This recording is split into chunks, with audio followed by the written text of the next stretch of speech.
ধূমপান এবং মদ্যপান স্বাস্থ্যের পক্ষে ক্ষতিকারক।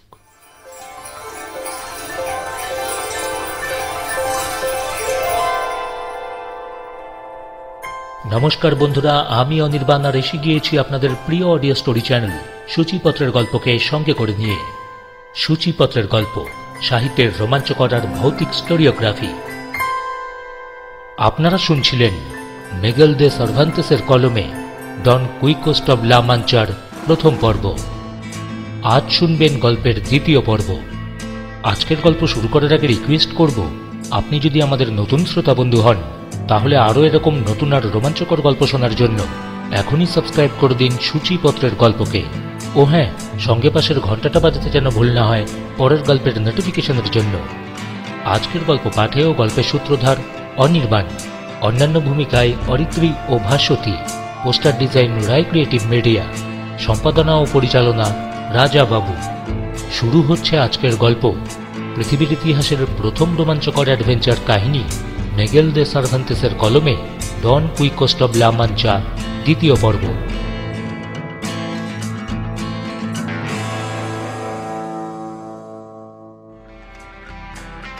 প্রথম পর্বে আমরা যতটুকু শুনেছি একটু মনে করে নেওয়া যাক। লা মাঞ্চার এক গ্রামে বাস করতেন এক ভদ্রলোক। গ্রামটার নাম আমি মনে করতে চাই না, তবে ভদ্রলোকের নাম ছিল কুইসকাডা বা কুইজাডা। অনেকেই অবশ্য বলতেন তার আসল নাম ছিল কুইসকানা। নাম যাই হোক, ভদ্রলোকের বয়স 50-এর কোঠায়, লম্বা, হাড় জিরজিরে শরীর, কিন্তু মনটা ছিল তার বড় শক্ত, ভাঙেন কিন্তু মচকান না। কুইসকাডাকে ধনী বলা যায় না, কিছু জমি জমা আছে, আর তা থেকে যা আয় হয় তা দিয়ে মোটামুটি সচ্ছলভাবেই তার দিন চলে যায়। তিনি এখনো বিয়ে করেননি, আর কোনোদিন যে করবেন সেই সম্ভাবনাও অত্যন্ত কম। আত্মীয় পরিজন বলতে একমাত্র এক ভাইজি ছাড়া আর কেউই নেই তার। মেয়েটির বয়স বছর 20, কুইসকাডার কাছেই থাকে। এছাড়া ঘর গৃহস্থালী দেখাশোনার জন্য বছর 40-এর এক মহিলাও আছে তার বাড়িতে। ঘোড়ায় চেপে চলতে চলতে গোফে তা দেন কুইসকাডা। ঘোড়ায় চড়া ছাড়া আরও এক নেশা ছিল কুইসকাডার, অবসর সময়ে বই পড়া। অবশ্য বছরের বেশিরভাগ সময়ই অবসরই থাকে তার সঙ্গে। এই অবসর সময় পেলেই বই পড়েন তিনি, বীর নাইটদের রোমাঞ্চকর কাহিনী নিয়ে লেখা বই। এইসব বই পড়বার সময় এতটাই মগ্ন হয়ে পড়েন যে দুনিয়ার কিছুই তখন তার মনে থাকে না, নাওয়া খাওয়া পর্যন্ত ভুলে যান। নিজের পড়া হয়ে যাওয়ার পর গ্রামের একমাত্র গির্জার পুরোহিতের কাছ থেকে বই ধার করেও পড়েন, আর সেগুলোও যখন শেষ হয়ে যায় আরও বই কেনেন। এইভাবে বই কিনতে কিনতে একসময় হাতের জমানো টাকা, এমনকি জমি পর্যন্ত বিক্রি করে তিনি বই কিনেছেন, পড়েছেন নাইট যোদ্ধাদের কাহিনী। বই পড়তে পড়তেই তার মনে হয় তিনি যেন বইয়ে পড়া দুঃসাহসী, রহস্য রোমাঞ্চ আর বিপদের পেছনে ছুটে বেড়ানো ওই নাইটদেরই একজন। নিজের অজান্তেই তিনি তাদের আচার আচরণ অনুকরণ করেন। আজকের যুগ যে নাইটদের নয় এ কথা তিনি একেবারে ভুলে যান। তার মনে হয় নাইটদের যুগই ছিল পৃথিবীর স্বর্ণযুগ। নাইটরা নেই বলেই আজকে চারদিকে এত অনাচার, অবিচার আর অন্যায়ের প্রাধান্য। অবশেষে একদিন আচমকা তিনি এক অদ্ভুত শক্তি অনুভব করলেন ভেতরে ভেতরে।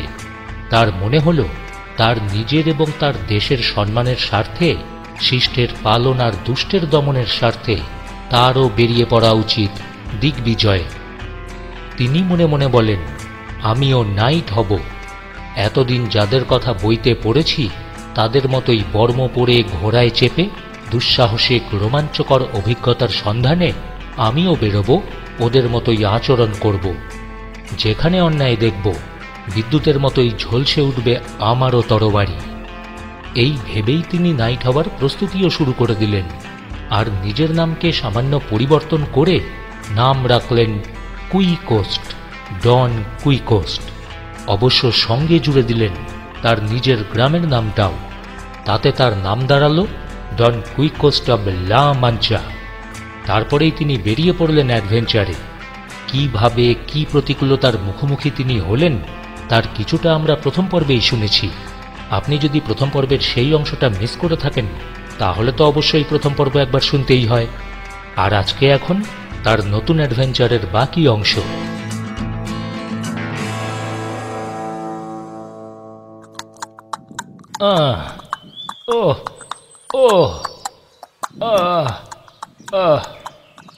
কিছু দূর যাবার পর মৃদু একটা আর্তনাদের মতো আওয়াজ বেরিয়ে এলো ডন কুইকোস্টের গলা দিয়ে। হ্যাঁ, কি হলো প্রভু? Sir night? উদ্বিগ্ন স্বরে প্রশ্ন করল শাঙ্কো। না, তেমন কিছু না ভাই শাঙ্কো, জবাব দিলেন নাইট। আমার কানে ব্যথা করছে সামান্য। শোনো, এবার একটা দুর্গের খোঁজ করতে হবে, বুঝলে? কানে লাগানোর মতো ওষুধ নিশ্চয়ই ওখানে পাওয়া যাবে। তাছাড়া আশ্রয়, খাবার। খাবার স্যার আমার কাছে আছে, কথাটা লুফে নিয়ে বলল শাঙ্কো। অবশ্য স্যার খুবই সাদামাটা, কয়েকটা পেঁয়াজ, এক টুকরো পনির আর কয়েক টুকরো শুকনো রুটি। ভাবছি এতে কি আপনার মতো দুর্ধর্ষ নাইটের খাওয়া হবে স্যার? বন্ধু শাঙ্কো, আবার তুমি প্রমাণ করলে নাইট এবং তাদের জীবনযাত্রা সম্পর্কে কত কম জানো তুমি। নাইটদের যত ইতিহাস আমি পড়েছি, কোথাও দেখিনি দুর্গে বা প্রাসাদে ভোজ ছাড়া অন্য কিছুই খাচ্ছে তারা। তার মানে কি ওরা সব সময় ভোজই খায়? না, মোটেই তা নয়। যখন বনে জঙ্গলে পাহাড়ে ঘুরে বেড়ায় তখন কে তাদের ভোজ খাওয়াবে বলো? সে সময় ওরা নিশ্চয়ই সাধারণ ফল মূল গাছগাছরা এসবই খেয়ে থাকে, তাই না?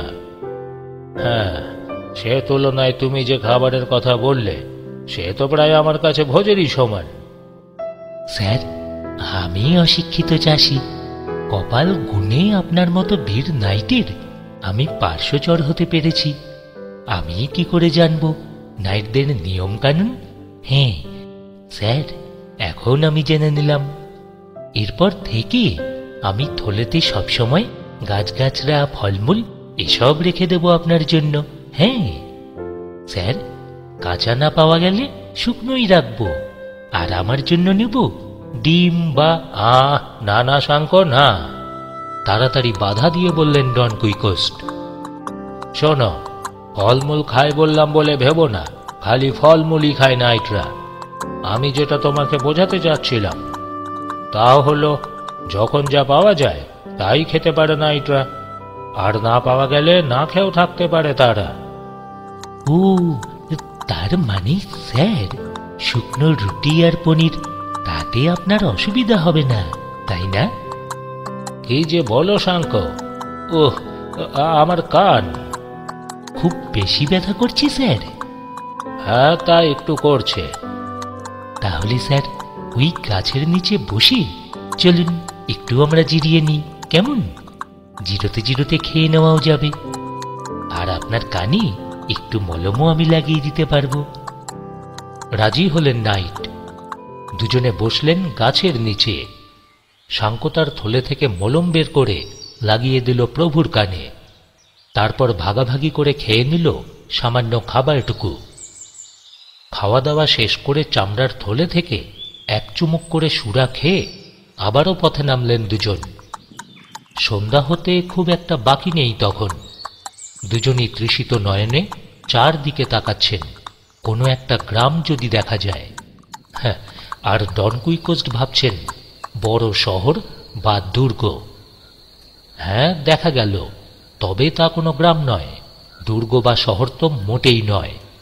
দেখা গেল ছাগল চড়ানো রাখালদের কয়েকটা কুটির মাত্র। হতাশই হলো শাঙ্কো। গ্রামে পৌঁছতে পারলে রাতে ঘুমানোর জন্য আর কিছু না হোক খড়ের বিছানা অন্তত পাওয়া যেত। অবশ্য ডন কুইকোস্টের তেমন কোনো অনুভূতিই হল না। তিনি বরং একটু খুশিই হলেন। কষ্ট শিকারই তো নাইটের ধর্ম। কুটিরগুলোর কাছাকাছি যেতেই মাংস রান্নার দারুণ উপাদেয় গন্ধ দুই অভিযাত্রীর নাকে এসে লাগল। খাবারের ব্যাপারে এমন নিষ্পৃহ ডন কুইকোস্ট, তারও কিন্তু জিভে জল চলে এলো। যেখানে রান্না হচ্ছে সোজা সেখানে গিয়ে হাজির হলো দুজন। ডন কুইকোস্ট কিছু বলার আগেই শাঙ্কো বলল, আজ্ঞে শুনছেন, আমরা পথিক। আজকে রাতের মতো আশ্রয় চাই তোমাদের কুটিরে। হ্যাঁ। আর কিছুই বলল না সে, কারণ জানে আশ্রয় পাওয়া গেলে ওই জিভে জল আনা খাবারের ভাগও ওখানে পাওয়া যাবে। ছাগল পালকরা খুশি মনেই রাজি হল ওদের দুজনকে আশ্রয় দিতে। কিছুক্ষণ পর যখন রান্না শেষ হল, দুজন মুসাফিরকেই ওরা খেতে ডাকল। কোনো রকম ইতস্তত না করেই খেতে বসলেন নাইট আর শাঙ্কো। শাঙ্কো রোজিন্যান্ট আর ডাপেলকে মোটামুটি নিরাপদ একটা জায়গাতেই বেঁধে রেখে খেতে বসল। এখানে ডাপেল শাঙ্কো পাঞ্জার গাধার নাম। ওরা দুজনেই তৃপ্তির সঙ্গে খেলেন। শাঙ্কোর তো বটেই, এমনকি ডন কুইকোস্টেরও মনে হল বহু দিন এমন ভালো রান্না তিনি যেন খাননি। খাওয়া দাওয়ার পর ছোট্ট ছোট্ট শিঙের পেয়ালায় সুরা পরিবেশন করা হলো। এই সুরাটাও কিন্তু খুবই ভালো, প্রাণ ভরে পান করল শাঙ্কো। অবশ্য ডন কুইকোস্ট তিনি পরিমাণ মতোই পান করলেন, মাতাল হওয়ার কোনো ইচ্ছেই তার যেন নেই। আহার পান সমস্তটাই শেষ হবার পর মিষ্টি গলায় গান ধরল এক ছাগল পালক। অদ্ভুত সুন্দর তার চেহারা, গলাটাও তেমনি। ডন কুইকোস্টের গানটা খুবই ভালো লাগলো। একটা শেষ হতেই আরও একটা গাইতে অনুরোধ করলেন তিনি, কিন্তু ব্যাপারটা মোটেই ভালো লাগলো না শাঙ্কোর। গান শোনার চেয়ে ও এখন ঘুমোতেই বেশি আগ্রহী। সারাদিন আর কম ধকল তো যায়নি। স্যার নাইট, বেচারাদের কথাটা একবার ভাবুন। সারাটা দিন হাড় ভাঙা খাটুনি খেটেছে ওরা, আর এখন যদি রাতটা গান শুনিয়ে কাটায়, তাহলে কালকে কাজ করবে কি করে? হ্যাঁ, ঠিকই বলেছ শাঙ্কো। যাও তুমি শুয়ে পড়ো যেখানে খুশি, আমি ঘুমোবো না। আমার পেশার লোকেরা ঘুমানোর চেয়ে জেগে থাকাটাই বেশি ভালো মনে করে। ও হ্যাঁ, যাওয়ার আগে আমার এই কানটায় আর একবার ওষুধ লাগিয়ে দেবে নাকি? ভীষণ জ্বালা করছে। ডন কুইকোস্টের কথা কানে যেতেই এক রাখাল এগিয়ে এলো। কই কই দেখি কেমন ক্ষত? রাখালটি বলল, আহা, তেমন কিছু নয়। বিব্রত কণ্ঠে জবাব দিলেন নাইট। তবু দেখি না। অগত্যা কানটা এগিয়ে দিলেন ডন কুইকোস্ট। এক পলক দেখেই রাখাল বলল, ও কিছু না, আমি একটা ওষুধ জানি, লাগালে শিগগিরই ভালো হয়ে যাবে। আপনি একটু বসুন স্যার নাইট, আমি আসছি। লোকটা চলে গেল। কিছুক্ষণের ভেতরই ফিরে এলো কয়েকটা রোজমেরির পাতা নিয়ে। পাতাগুলো বেটে তার সঙ্গে সামান্য লবণ মিশিয়ে লাগিয়ে দিল ক্ষতস্থানে। তারপর এক টুকরো কাপড় দিয়ে বাঁধতে বাঁধতে বলল, ব্যাস, আর কিছু লাগবে না, দুদিনেই দেখবেন ভালো হয়ে গেছে। হ্যাঁ। পরদিন সকালে আবারও রওনা হয়ে গেলেন ডন কুইকোস্ট আর তার পার্শ্বচর নতুন রোমাঞ্চের সন্ধানে। একটু পরেই একটা বনের ভেতর ঢুকলেন ওরা। ইতিমধ্যেই সূর্য তার প্রচণ্ড তেজ নিয়ে মাথার ওপর উঠে আসতে শুরু করেছে। প্রচণ্ড গরমে হাঁসফাঁস অবস্থা পেট মোটা শাঙ্কোর। ঘোড়া রোজিন্যান্ট আর গাধা ড্যাপেলেরও একই অবস্থা। একটানা এত দীর্ঘ পদভ্রমণের অভ্যাস এই তিনজনের কারুরই ছিল না, নেই ডন কুইকোস্টেরও। কিন্তু তাতে কিছুই আসে যায় না তার। নাইট হওয়া মানেই তো অবর্ণনীয় দুর্ভোগ মাথা পেতে নেওয়া, আর এটা তিনি বেশ ভালো করেই জানেন। এও জানেন যখন বিজয়মালা গলায় পরিয়ে দেওয়া হবে, তখন কোনো দুর্ভোগকেই আর দুর্ভোগ মনে হবে না। তাই তো কোনো কষ্টকেই তিনি গ্রাহ্য করতে রাজি নন। প্রায় 2 ঘন্টা ধরে বনের ভেতর দিয়ে এগিয়ে ওরা একটা ফাঁকা সমতল জায়গায় পৌঁছলেন। তরতাজা সবুজ ঘাসে ছাওয়া।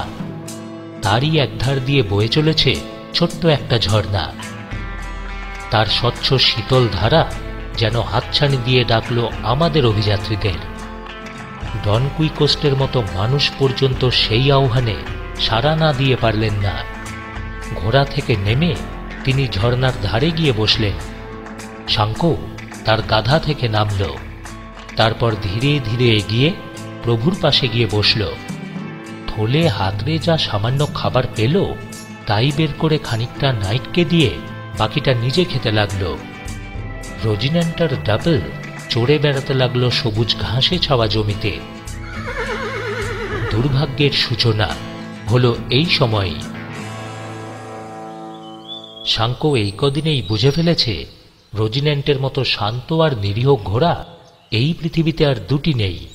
আর নিজের গাধা ড্যাপেল, তাকে তো সে ভালো করেই চেনে। ওরও মতো ভদ্রপ্রাণী এই পৃথিবীতে খুবই কম আছে। সুতরাং দুটোর একটাকেও বেঁধে রাখার কোনো প্রয়োজনই বোধ করেনি সে। আর এখানেই মারাত্মক ভুলটা করেছে শাঙ্কো। পরিণতি কি ভয়ঙ্কর হবে এটা জানলে নিশ্চয়ই এমন ভুল সে করত না। প্রভু আর ভৃত্যের খাওয়া যখন প্রায় মাঝ পর্যায়ে, তখন একদল লোক, সংখ্যায় কমপক্ষে 20 জন, একপাল ঘোড়াকে চড়াতে নিয়ে এলো ওই সবুজ ঘাসে ঢাকা জমিতে। বনের ভেতরের এই ছোট্ট জায়গাটাতেই নিয়মিত ঘোড়া চড়ায় ওরা, ঝর্ণা থেকে জলও খাওয়ায়। আর আজ অপরিচিত একটা ঘোড়া আর গাধাকে দেখে ভ্রু কুঁচকে উঠল ওদের। অনধিকার প্রবেশ মনে করল, যদিও তেমন ভাবার কোনো কারণই নেই, কারণ জমির মালিক ওরা নয়। আর বোধহয় সে কারণেই ভুরু কুচকালেও তখনই কিছু বলল না ওরা। রোজকার মতোই ঘাস খাওয়াতে লাগলো নিজেদের ঘোড়াদেরকে। এদিকে একসঙ্গে এতগুলো জাতভাইকে দেখে আর স্থির থাকতে পারল না রোজিন্যান্ড। মনের আনন্দে লাফিয়ে উঠে ছুটে গেল তাদের দিকে। রোজিন্যান্ডের এই খুশি বিন্দুমাত্রও সংক্রামিত হল না অন্য ঘোড়াগুলোর মনে। তারা এই অদ্ভুত দর্শন স্বগোত্রীয়ের সঙ্গে বন্ধুত্ব করার চেয়ে পেট পুজো করতেই অনেক বেশি আগ্রহী। তাই রোজিন্যান্ডকে তারা অভ্যর্থনা জানালো খুর ছুঁড়ে, দাঁত খিচিয়ে। ওদের এই অশোভন আচরণে মর্মাহত হয়ে রোজিন্যান্ড করুণ স্বরে ডাক ছেড়ে এমন এক বিকট লাফ দিল যে ভয়ে প্রাণ বেরিয়ে যাবার জোগাড় হলো সব কটা ঘোড়ার।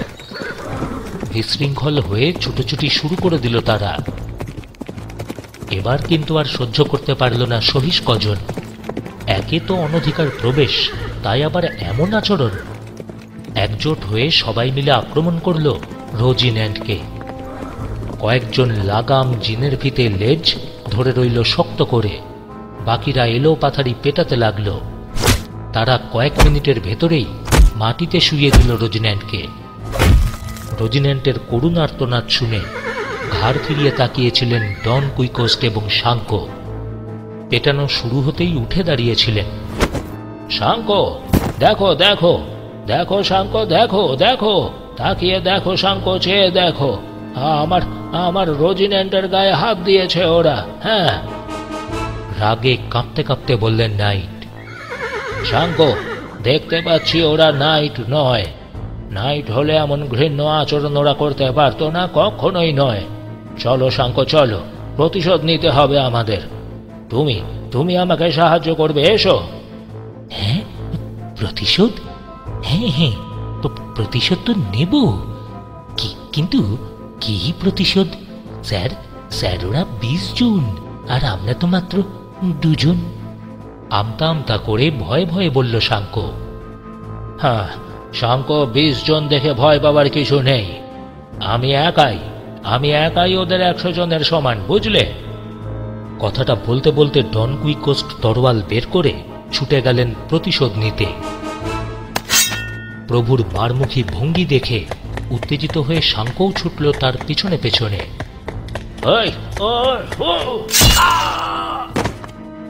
দাঁড়া বলছি।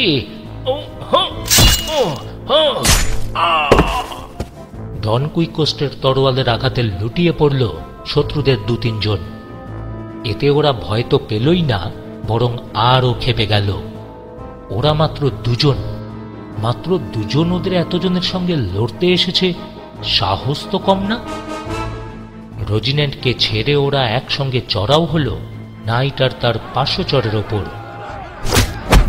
আর রোজিন্যান্ড শুয়ে পড়তে যতটা সময় নিয়েছিল তার চেয়েও অনেক কম সময়ে কাবু করে ফেলল 2 জনকে। সত্যি কথা বলতে কি, 2টো করে ঘাই যথেষ্ট হলো 2 জনকে শুইয়ে দিতে। মাটিতে পড়ে যাবার পরও ওদের রেহাই দিল না লোকগুলো। উল্টোপাল্টা ঘুষি, কিল, চর, লাথি চালিয়ে গেল। হঠাৎই ওদের একজন খেয়াল করল কই, নড়ছে না তো দুই শত্রুর একজনও। মরেই গেল কিনা কে জানে। তাড়াতাড়ি সে থামালো তার সঙ্গীদের। এই শোনো শোনো, চলো পালাই, কেউ দেখে ফেললে নির্ঘাত আমাদেরকে নিয়ে ঝুলিয়ে দেবে ফাঁসিতে। এরপর ওদের মাত্র কয়েক সেকেন্ডই লাগলো ঘোড়াগুলোকে এক জায়গায় করে চম্পট দিতে। দুই আহত যোদ্ধাই পড়ে রইলেন আহত রোজিন্যান্টেরই পাশে। বেশ কিছুক্ষণ নির্জীবের মতোই পড়ে রইলেন দুজন। অবশেষে শাঙ্কর মনে হল চেষ্টা করলে বোধহয় সে কথা বলতে পারবে। চেষ্টা করল শাঙ্ক। ও ও স্যার, স্যার নাইট, ডন কুইকোস্ট, ও ও অস্পষ্ট গোঙানির মতোই একটা সরু আওয়াজ বেরিয়ে এলো তার গলা দিয়ে। হ্যাঁ, কি হয়েছে ভাই শাঙ্ক? একই রকম কণ্ঠে জবাব দিলেন নাইট। স্যার, মানে কদিন লাগবে মনে করেন আমাদের নিজের পায়ে ভর দিয়ে দাঁড়ানোর মতো সুস্থ হতে? হ্যাঁ শাঙ্ক, এ মুহূর্তে নিশ্চিত বলতে পারছি না। হ্যাঁ, তবে এটা স্বীকার করছি, সব দোষ আমার। ওরা নাইট নয় জেনেও ওদের আক্রমণ করা আমার উচিত হয়নি, অন্তত আমার। শুধু যদি তুমি করতে আমার মনে হয় না কোনো অসুবিধা হতো। যাকগে, ভুল করেছি আর তার শাস্তিও পেয়েছি হাতে নাতে। এখন থেকে বুঝলে আমরা সাবধানী থাকব, আর কখনোই যেন এমন ভুল আমাদের না হয়। ভবিষ্যতে আবারও যদি কখনো এ ধরনের নিচু শ্রেণীর লোকের মোকাবিলা করতে হয়, তবে তা তুমি করবে, বুঝলে শাঙ্ক? হ্যাঁ, মনের স্বাদ মিটিয়ে তুমি ওদের শায়েস্তা করবে শাঙ্ক। শাঙ্ক কিন্তু মোটেই পুলকিত হল না প্রভুর এই রকম পরামর্শে। হ্যাঁ, আমি স্যার?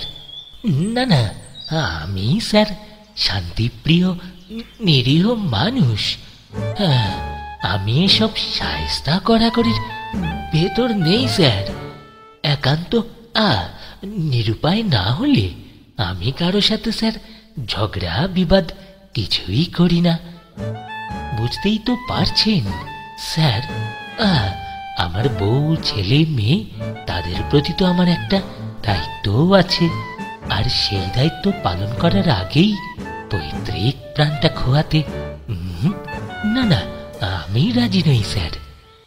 স্যার, একটা কথা বলে রাখছি, ভবিষ্যতে আর কখনো আমি কারো সাথে লাগতে যাব না স্যার।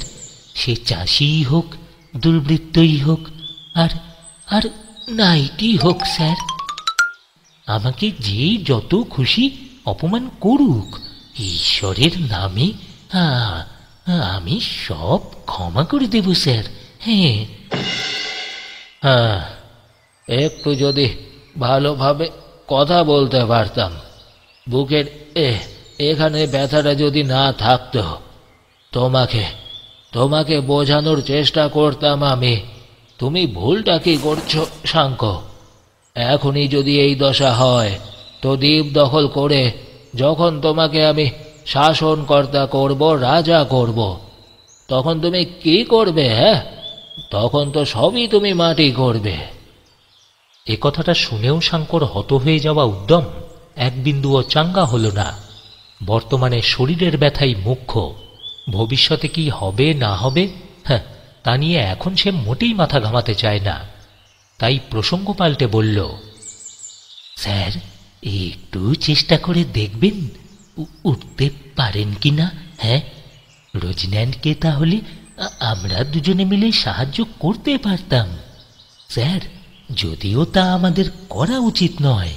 হ্যাঁ, ওই বদমাসটার জন্যই তো আমাদের সবার এই দুরবস্থা। কেন যে ওকে শান্তশিষ্ট ভেবে নিয়েছিলাম কে জানে।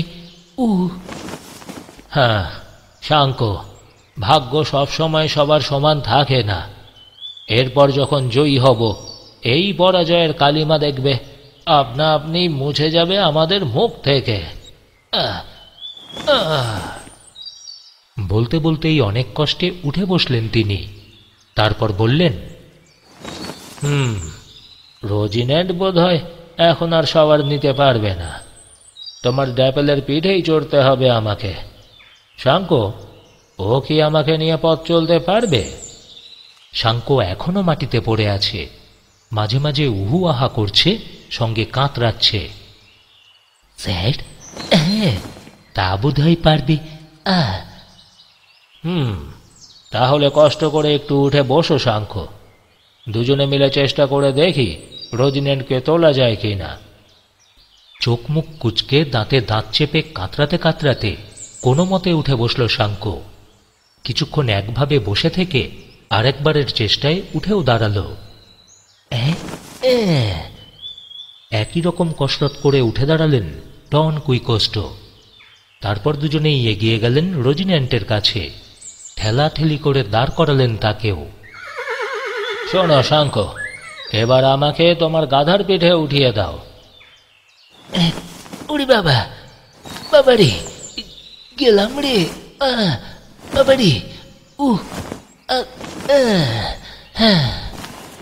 বাবারে গেলাম রে করতে করতে নির্দেশ পালন করল শাঙ্কো। ডাপেলের পিঠের ওপর উপুর করে শুইয়ে দিল ডন কুইকোস্টকে। দুপাশে ঝুলে রইল তার পা আর মাথা, পেটটা রইল গাধার পিঠের ওপর। শাঙ্কো রোজিনেন্টকে বাঁধল ডাপেলের লেজের সঙ্গে। তারপর তার লাগাম ধরে ল্যাংচাতে ল্যাংচাতে এগিয়ে চলল উঁচু সড়ক যেদিকে হতে পারে মনে হল সেই দিকে। ঘণ্টাখানেক লাগল উঁচু সড়কে পৌঁছতে। তারপর সামান্য একটু যেতেই নজরে পড়ল একটা সরাইখানা। হাতে যেন চাঁদ পেল শাঙ্কো। স্যার, ডন কুইকোস্ট, ওই তো, ওই যে একটা সরাইখানা। ওড়িশারা অনুসরণ করে তাকালেন নাইট। কথাবার্তার আওয়াজ শুনে নতুন কোনো খদ্দের এসেছে মনে করে বাইরে বেরিয়ে এলো সরাইওয়ালা। ডন কুইকোস্টকে অমন বেকায়দাভাবে গাধার পিঠে ঝুলতে দেখে শাঙ্কোকে জিজ্ঞাসা করল, আরে আরে, কি ব্যাপার? এ অবস্থা হলো কি করে? হ্যাঁ, মানে পাহাড় থেকে পড়ে গিয়েছিলেন, অম্লান বদনে বলল শাঙ্কো।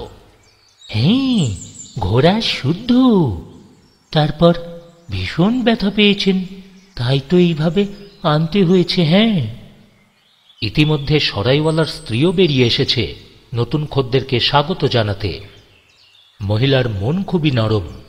সাধারণ সরাইওয়ালা বা তাদের স্ত্রীদের যেমন হয় ঠিক তেমনটা নয়। শাঙ্কোর কথা শুনে দয়া হলো তার। নিজের মেয়ে এবং এক চাকরানিকে ডেকে আহত ডন কুইকোস্টকে ধরাধরি করে সরাইখানার ভিতরে নিয়ে গেল সে। তারপর তার বর্ম ও শিরস্ত্রাণ খুলে আঘাত পাওয়া জায়গাগুলোর শুশ্রূষায় লাগল। নাইটের জামা খুলতেই বিস্ময়ে চোখ বড় বড় হয়ে উঠল মহিলার। সে জিজ্ঞাসা করল, কি ব্যাপার? এই অবস্থা হলো কি করে? পড়ে গেলে এমন অবস্থা হয় মানুষের? পড়ে গেছিল নাকি মারপিট করেছিল কারোর সঙ্গে? আরে না না, মারপিট করবেন কেন? শাঙ্কো তাড়াতাড়ি বলল, হ্যাঁ, যে পাহাড় থেকে উনি পড়ে গিয়েছিলেন তার গায়ে ধারালো সব পাথরের মাথা বেরিয়ে আছে, আর সেগুলো তো লেগেই এমন আছড়ে ছড়ে গেছে। হ্যাঁ। ও, তাই বলো? ছড়ে যাওয়া জায়গাগুলো ধুয়ে মুছে মলম লাগিয়ে পট্টি বেঁধে দিল সরাইওয়ালা স্ত্রী। তারপর তাকে সাবধানে শুইয়ে দিল বিছানায়। এই সময় আবারও কথা বলল শাঙ্কো। আগে মানে একটা কথা বলি, আপনার মলম তা কি সব শেষ? মানে আমার এই জায়গাগুলোও যদি একটু লাগিয়ে দিতেন আমি খুবই খুশি হতাম। মানে তুমিও পড়ে গেছিলে নাকি? মহিলা সবিস্ময়ে বলল, আরে না না, পড়ে যাইনি। আমি আসলে ভয় পেয়েছিলাম। প্রভুকে পড়ে যেতে দেখে এমন চমকে উঠলাম, আমার সমস্ত দেহ মন নাড়া খেয়ে গেছে তাতে। হ্যাঁ, হাজারটা কিলঘুষি খেলেও বোধহয় এতটা নাড়া খেতাম না। হ্যাঁ মা, এরকম হতেই পারে। আমারও অনেকবারই হয়েছে। রাতের স্বপ্নের ঘরে ভয় পেয়েছি, পরে ঘুম ভেঙে দেখি সারা গায়ে প্রচন্ড ব্যথা। স্বপ্নে ভয় পেয়ে যদি এরকম হয়, তবে জেগে পেলে কেমন হবে বুঝে দেখো, বলল সরাইওয়ালার মেয়ে। হ্যাঁ হ্যাঁ, এই কথাটাই তো আমি বলতেই চাইছিলাম। হ্যাঁ, স্বপ্নে ভয় পেলেই ব্যথা হয়, তো জেগে পেলে হবে না কেন? হ্যাঁ, আমার প্রভু ডন কুইকোস্ট তিনি পড়ে গিয়ে যে ব্যথা পেয়েছেন, হ্যাঁ, আমি না পড়েও তার চেয়ে কম কিন্তু পাইনি। কি বললেন ভদ্রলোকের নাম? কাজের মেয়েটা জানতে চাইল। ডন কুইকোস্ট অব লা মাঞ্চা। উনি হলেন একজন বীর নাইট। আমাদের এই দুনিয়ায় এই পর্যন্ত যত নাইটের জন্ম হয়েছে তাদের সেরা কজনের একজন উনি। নাইট মানে কি? জিজ্ঞাসা করলো চাকরানী। হ্যাঁ, নাইট মানে জানো না? তুমি নতুন এসেছো নাকি দুনিয়ায়? নাইট হলো এমন একজন মানুষ যিনি সচরাচর মুগুর পেটা করেন। হ্যাঁ, অবশ্য মাঝে মাঝে মুগুর পেটা হনও। আর একই সঙ্গে তিনি আবার সম্রাটের মতো ক্ষমতাবানও। অবশ্য এখন দেখলে মনে হবে আমার প্রভুর চেয়ে হতভাগা মানুষ দুনিয়াতে আর দুটি নেই। কিন্তু কালই হয়তো দেখবে নিজের পার্শ্বচরকে উনি 2-3টে রাজ্য উপহার দিচ্ছেন। হ্যাঁ, এবার ধোক গিলল সরাইওয়ালার স্ত্রী। ও আচ্ছা, মানে মানে তুমি মানে আপনিও নিশ্চয়ই জমিদার জাতীয়? আরে না না, এখনো হয়নি, তবেই যে কোনো দিন হয়ে যাব। হ্যাঁ, এখনো তো সময়ই হয়নি। মাত্র 1 মাস হলো আমরা দুঃসাহসিক সব কাজকর্ম করবার জন্য পথে নেমেছি। এখনো গর্ব করে বলবার মতো তেমন কিছু অবশ্য করতে পারিনি, তবে হ্যাঁ করব। প্রভু ডন কুইকোস্টকে এবারের মতো সুস্থ হয়ে উঠতে দিন, তারপর দেখবেন কি করি আমরা। হ্যাঁ, সারা দুনিয়া হতবাক হয়ে যাবে। এতক্ষণ চোখ বুজে পড়ে থাকলেও আসলে ঘুমননি ডন কুইকোস্ট। মনোযোগ দিয়েই শুনছিলেন সরাইওয়ালির সাথে শাঙ্কর কথাবার্তা। এবার উঠে বসলেন অতি কষ্টে। সরাইওয়ালির হাত নিজের হাতে নিয়ে বললেন,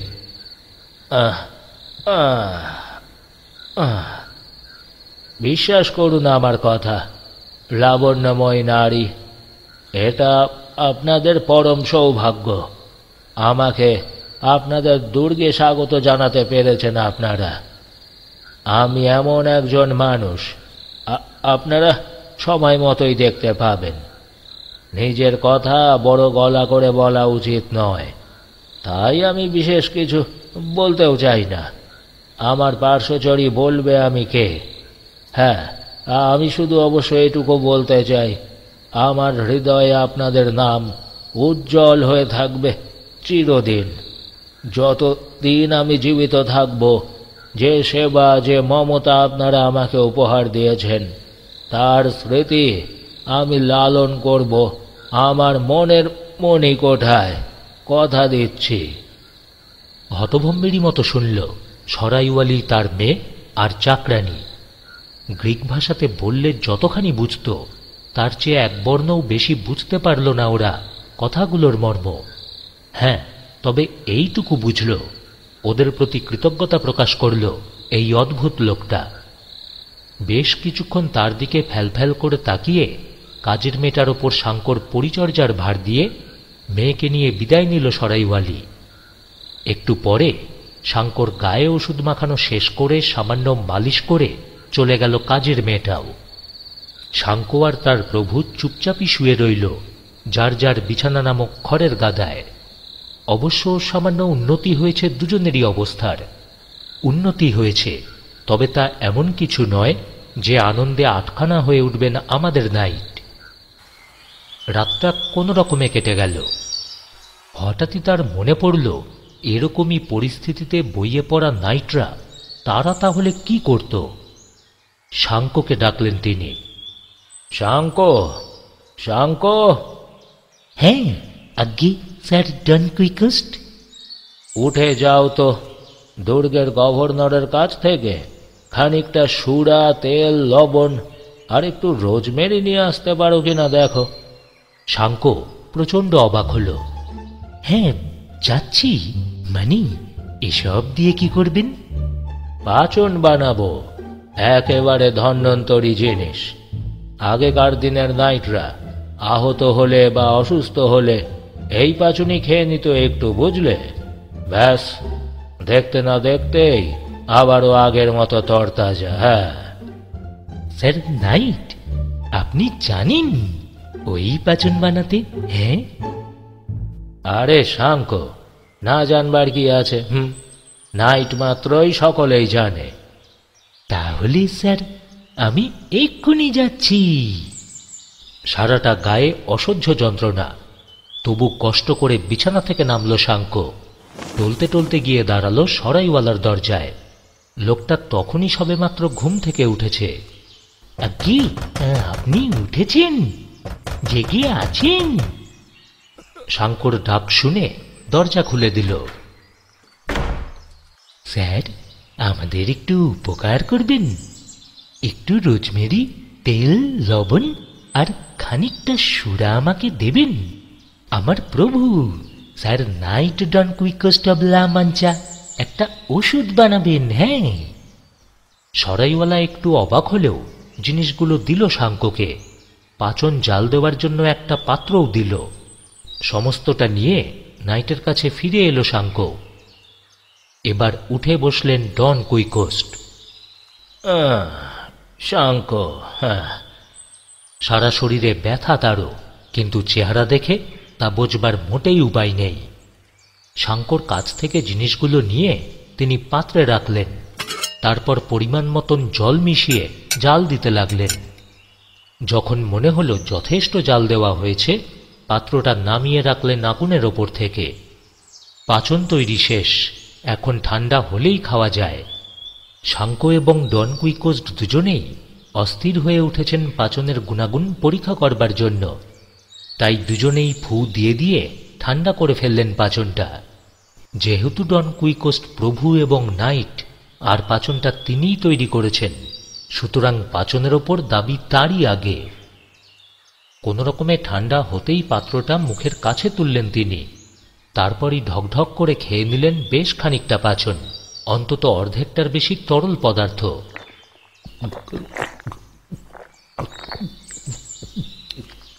জিনিসটা কোনো মতে তার পেট পর্যন্ত পৌঁছল।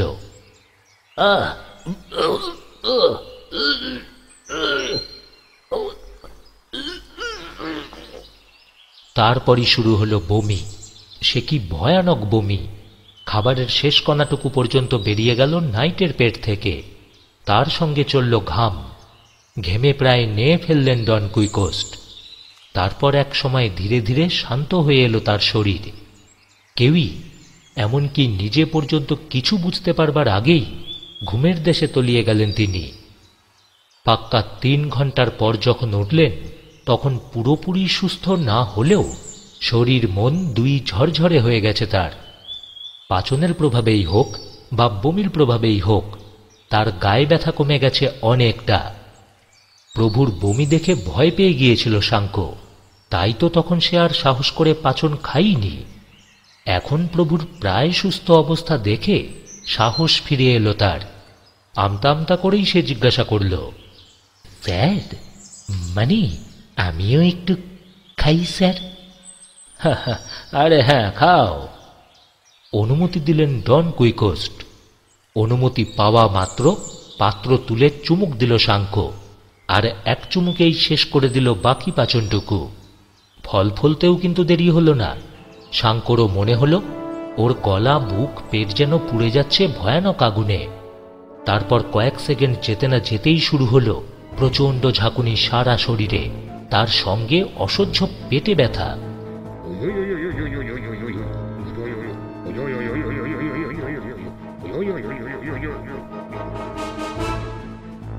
এমন প্রচণ্ড ব্যথা জীবনে আর কোনোদিন কখনোই হয়নি শাঙ্কর পেটে। মনে হচ্ছে পেটের ভেতর থেকে যেন কেউ সবেগে লাথি হাঁকাচ্ছে, আর পাকস্থলীর দেওয়াল যেন ছিঁড়ে যাচ্ছে। না, কোনো সন্দেহই রইল না শাঙ্কর যে সে এবার মারা যাচ্ছে। ওর এই দুরবস্থা দেখে তখন ডন কুইকোস্ট বিষণ্ণ কণ্ঠে বললেন, আরে শাঙ্ক, আমার মনে হচ্ছে তুমি নাইট নও বলেই এই বিপত্তি, বুঝলে? জানো শাঙ্ক, বইতে যতবারই এই পাচন খাওয়ার কথা আমি পড়েছি, সব বাড়ি খেয়েছে কেবল নাইটরাই। আমার আগেই তোমাকে সাবধান করা দরকার ছিল। হ্যাঁ হ্যাঁ, দরকার ছিল তো করলেন না কেন? ভয়ঙ্কর আক্রোশে ফেটে পড়ল শাঙ্ক। তারপরই আকাশ বাতাস কাঁপানো আর্তনাদ করে পেট চেপে ধরল। বাঁচাও, বাঁচাও, আমি মরে গেলাম, মরে গেলাম।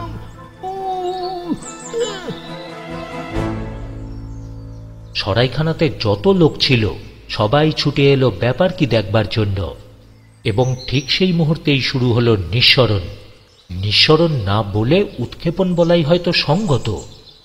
উভয় দিক দিয়ে উৎক্ষেপণ। দেখতে দেখতেই সারাটা ঘর ভর্তি হয়ে গেল।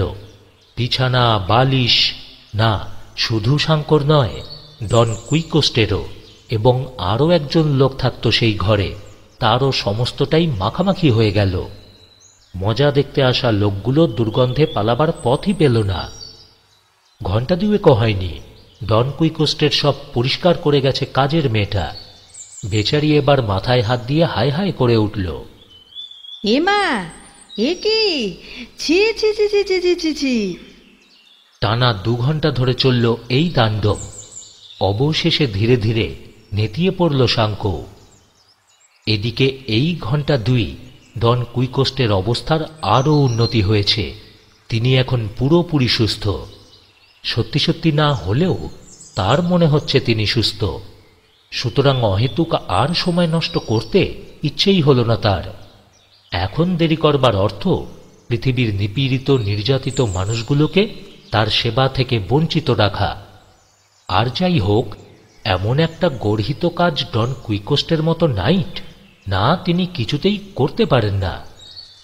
ধীরে ধীরে তিনি গিয়ে দাঁড়ালেন রোজিন্যান্টের পাশে। সে বেচারাও, অবশ্য চেহারা দেখে মনে হলো সে বেচারাও একটু সুস্থ বোধ করছে এখন। ঘোড়ায় জিন চাপালেন ডন কুইকোস্ট। ড্যাপেলকেও প্রস্তুত করলেন যাত্রার জন্য।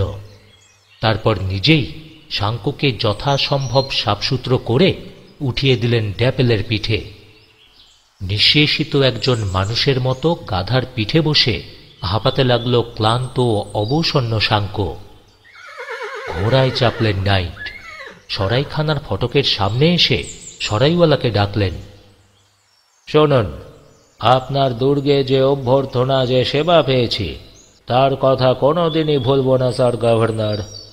গম্ভীর কণ্ঠে বললেন তিনি। হ্যাঁ, আজীবন আমি কৃতজ্ঞ থাকব আপনার কাছে। কথা দিচ্ছি, আপনার এই উপকারের প্রতিদানের সুযোগ পেলে আমি তা অবশ্যই দেব। শুনুন, যদি কখনো কোনো নিম্নরুচির দুর্বৃত্ত আপনাকে অপমান করে, সামান্যতম ক্ষতিও করে আপনার, আমাকে শুধু একটু খবর দেবেন। আমার এই নাইট বৃত্তির দোহাই দিয়ে বলছি, এমন শিক্ষা দেব সেই দুর্বৃত্তকে, আজীবন সে মনে রাখবে। সে কথা মনে থাকবে আপনার? একই রকম গম্ভীর কণ্ঠে জবাব দিল সরাইওয়ালাও। দেখুন স্যার নাইট, আমার হয়ে কাউকে শিক্ষা দেওয়ার প্রয়োজন আপনার কখনো পড়বে বলে আমি মনে করি না। আমাকে কেউ অপমান করলে আমি নিজেই তাকে সাহায্য করতে পারবো। আমি আপনার কাছে এই মুহূর্তে যা চাই তা হলো কাল সন্ধ্যা থেকে এ পর্যন্ত আপনি, আপনার ভৃত্য আর ওই 2 জানোয়ার এখানে যা খেয়েছেন, যে ব্যবস্থা গ্রহণ করেছেন, যে সেবা পেয়েছেন, যে সুযোগ সুবিধা ভোগ করেছেন, তার দাম। হ্যাঁ, মানে? সবিস্ময়ে বললেন ডন কুইকোস্ট। এটা তাহলে সত্যিই সরাইখানা? আগে হ্যাঁ, এবং যথেষ্ট নামডাকওয়ালা একটা সরাইখানা। হ্যাঁ, তার মানে এখানে ঢোকার পর থেকেই আমার সঙ্গে আপনি প্রতারণা করেছেন? না, কোনো প্রতারণাই করা হয়নি। যথাসম্ভব সেবা করা হয়েছে আপনার, এবং তার দামটা যদি আপনি দয়া করে মিটিয়ে দেন তবে আমরা প্রত্যেকেই খুশি হই। দাম? হ্যাঁ, দাম? তবে শুনুন, নাইটরা পয়সার বিনিময়ে আশ্রয়, খাদ্য, সেবা কোথাও কোনোদিন গ্রহণ করেছে বলে তো শুনিনি। যা তাদের দেওয়া হয় তা তাদের প্রাপ্য বলেই দেওয়া হয়। অমানসিক কষ্ট সহ্য করে মানুষের উপকার করে তারা, প্রাণের ঝুঁকি নেয়, আর বিনিময়ে কি তারা এটুকুও পাবে না? হ্যাঁ, দেখুন স্যার, কে কোথায় কষ্ট স্বীকার করলো না প্রাণের ঝুঁকি নিল তাতে আমার কিছু যায় আসে না। আমি বুঝি পয়সা। কি পয়সা? আমার ন্যায্য পাওনা। শোনেন মশাই, আপনার ওই সমস্ত গালগল্প অন্য কোথাও শোনাবেন। লাভ হলেও হতে পারে, আমার কাছে হবে না। আমি দানছত্র খুলে বসিনি, ব্যবসা করতে বসেছি, বুঝলেন? বুঝেছি, তুমি একটা মাথা মোটা গর্ধব। কথাটা বলেই রোজিন্যান্টের পেটে খোঁচা দিলেন ডন কুইকোস্ট পায়ের গোড়ালি দিয়ে। বর্ষাটাও শক্ত করে ধরলেন। চলতে শুরু করল রোজিন্যান্ট। আর কোন রকম বাধার মুখোমুখি হতে হলো না। সরাইখানা থেকে বেরিয়ে গেলেন নাইট। বেচারা পার্শ্বচর পেছন পেছন আসছে কিনা তাও একবার দেখার প্রয়োজন মনে করলেন না। সরাইওয়ালা স্বপ্নেও ভাবেনি এমন এক হাড্ডিসার লোক তার মুখের ওপর পয়সা না দিয়ে চলে যেতে পারে। ভয়ানক রেগে গেল সে। হাতের কাছে শাঙ্ককে পেয়ে সে চেপে ধরল। এই শোন, তোর মালিক দেয়নি তো কি হয়েছে? হ্যাঁ, তুই দিয়ে যাবি পয়সা। দাঁড়া এখানে, দাঁড়া। সরাইওয়ালা চিৎকার করে বলল। শাঙ্ক তখনও হাঁপাচ্ছে। কোন রকমে জবাব দিল, হ্যাঁ না, মানে মালিক যা দেননি তা আমি তো দিতে পারি না। এতে তো মালিকের অপমান হবে। হ্যাঁ হ্যাঁ হ্যাঁ। যেই না বলা অমনি সরাইওয়ালা টুটি চিপে ধরল শাঙ্কর। ইতিমধ্যে সরাইখানার অন্যান্য খদ্দেররাও প্রত্যেকে বাইরে বেরিয়ে এসেছে। সরাইওয়ালার সঙ্গে সঙ্গে তারাও চড়াও হলো শাঙ্কর ওপর। শুরু হলো আবারও প্রচন্ড কিল, চর, লাথির বৃষ্টি। একজন ভেতর থেকে একটা মোটা কম্বল নিয়ে এলো। গাধার ওপর থেকে নামিয়ে শাঙ্ককে সেটা দিয়ে মুড়ে ফেলা হলো। তারপর শুরু হলো লোফালুফি আর লাথালাথি। দু তিনজনে কম্বল মোড়া শাঙ্ককে ছুড়ে দেয় অপর দিকে, আর এদিক থেকেও দু তিনজন এগিয়ে গিয়ে সেটাকে লুফে ধরে। আর সেই সঙ্গে চলে প্রচন্ড হাসি। আরে দেখ দেখ, আরে আরে ধর ধর, আরে ধর না।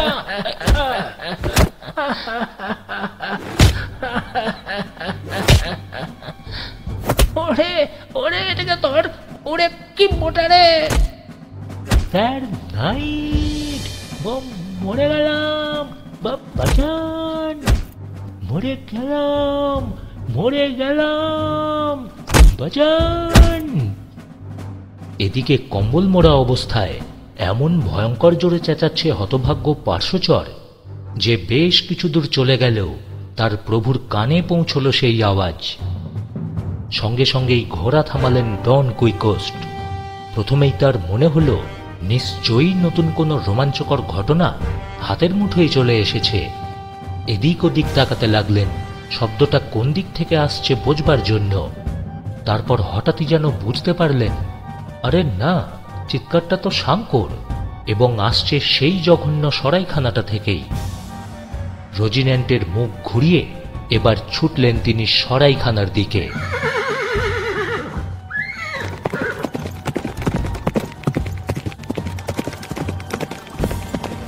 সরাইখানার সামনে পৌঁছে দেখলেন তখনও শাঙ্ককে কম্বল মোড়া অবস্থায় লোফালুফি করছে লোকগুলো।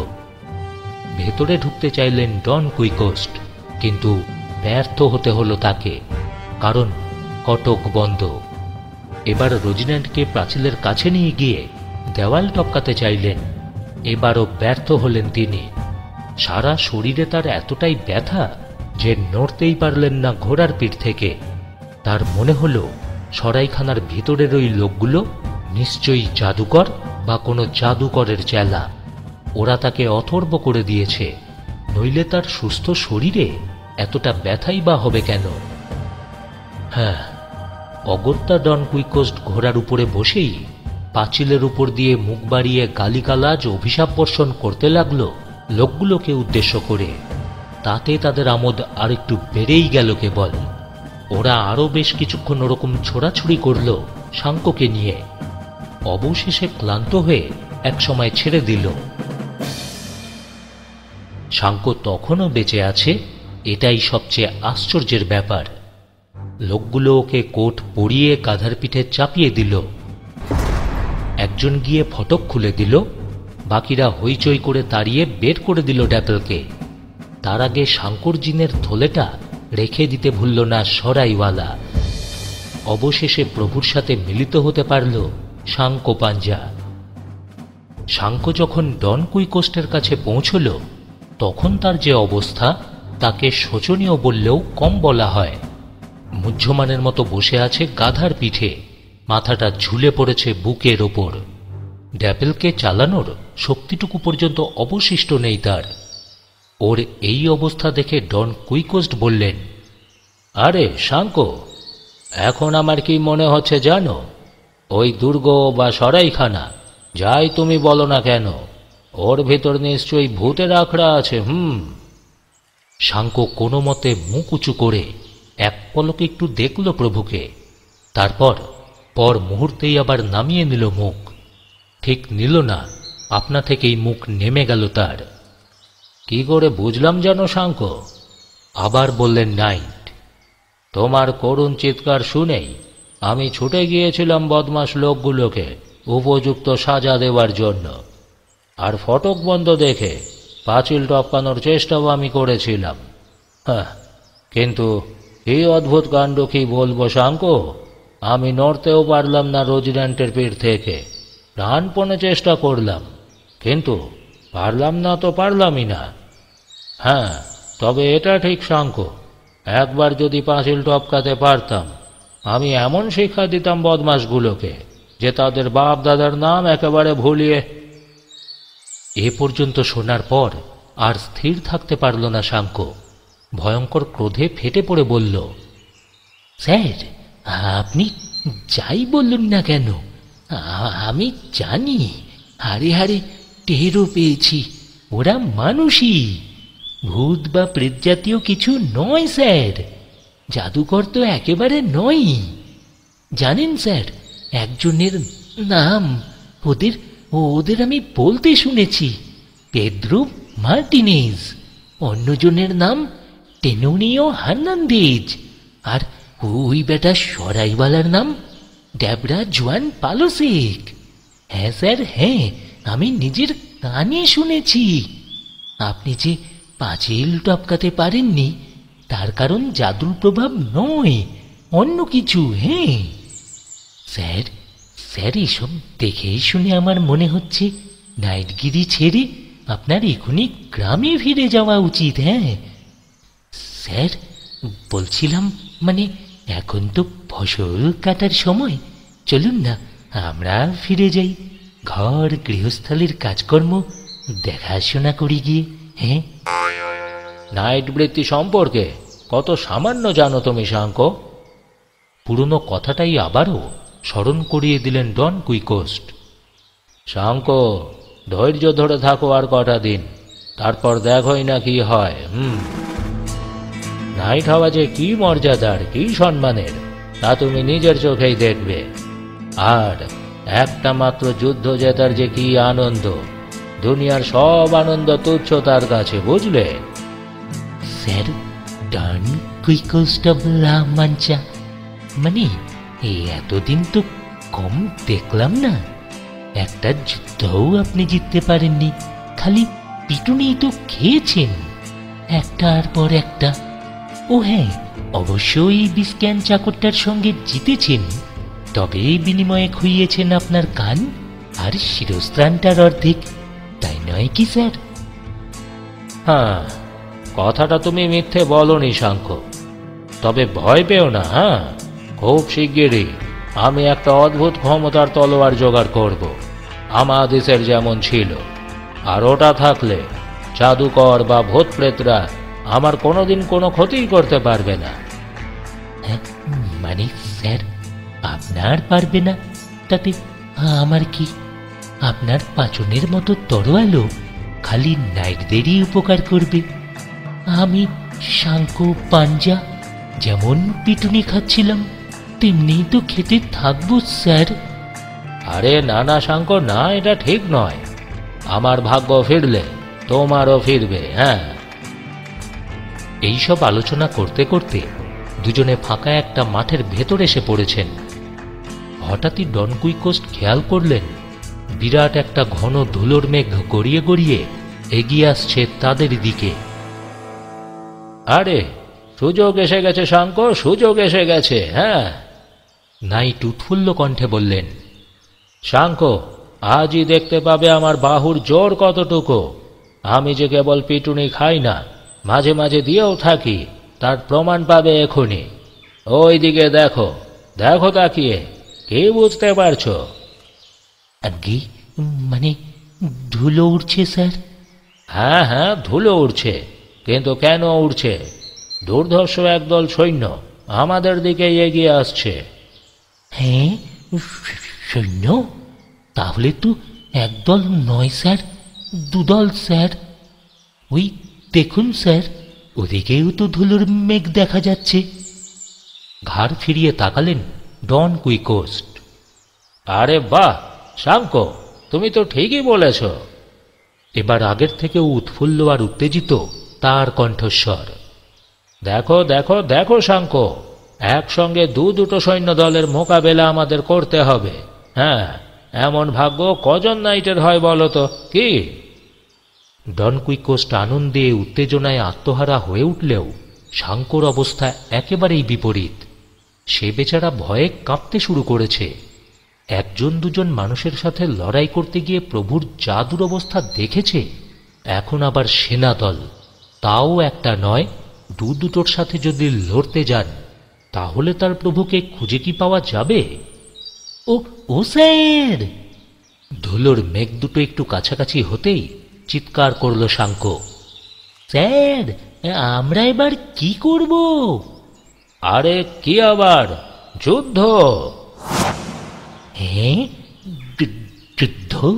তাও দুদল সৈন্যর সঙ্গে? হ্যাঁ? কাঁদো কাঁদো শোনালো শঙ্কর গলা।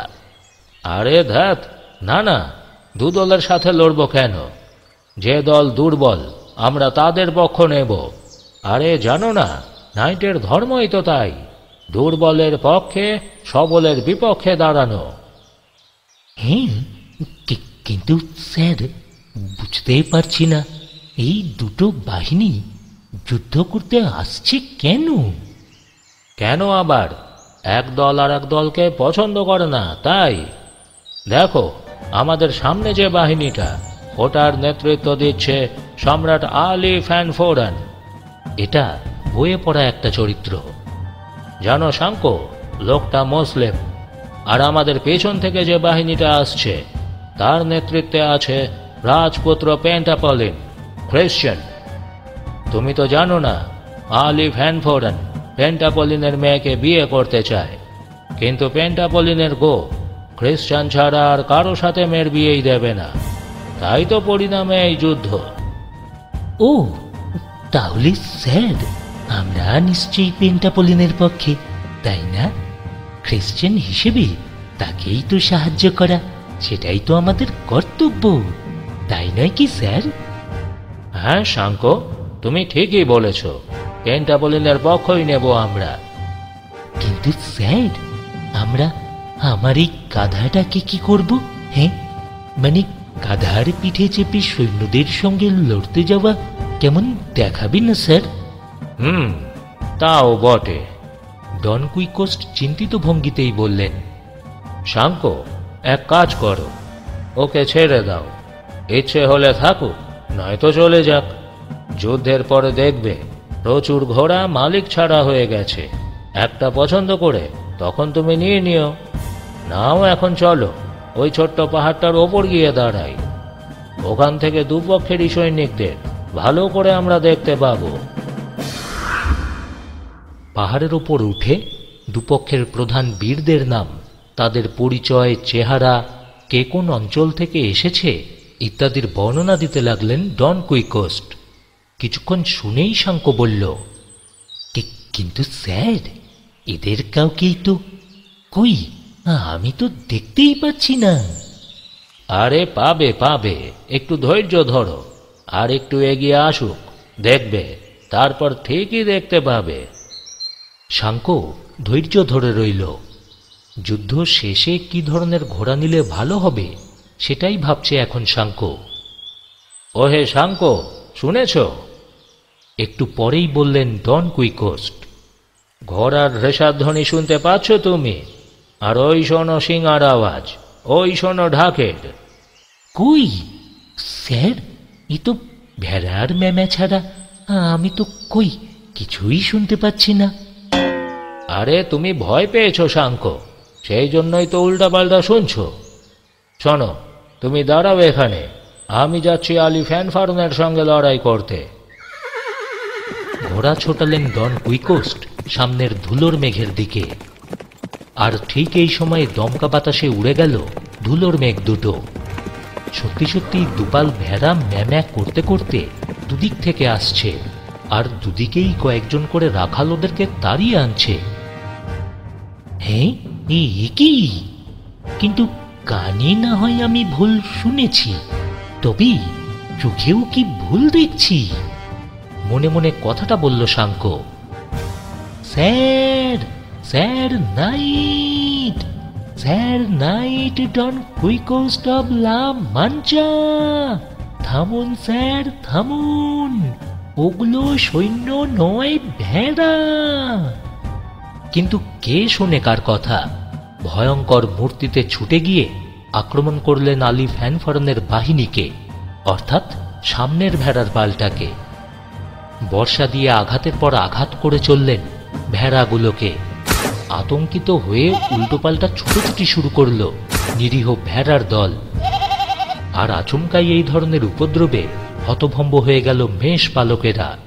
তারা চিৎকার করে ডন কুইকোস্টকে সরে যেতে বলল, কিন্তু কারো কোনো কথা শোনার মেজাজে নেই এখন তিনি।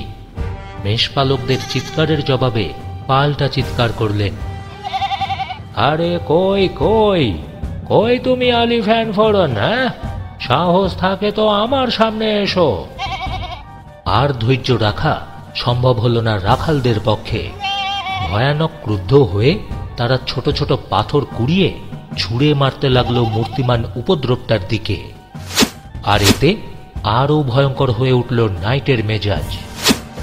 হ্যাঁ, দাঁড়াও আলি ফ্যানফারন, তোমাকে আমি দেখাচ্ছি বলে আগের চেয়েও মারমুখী হয়ে ভেড়াগুলোকে তাড়া করতে লাগলেন তিনি। মেষপালকরাও পাথর ছুঁড়তে লাগলো আগের চেয়েও মারমুখী ভঙ্গিতে।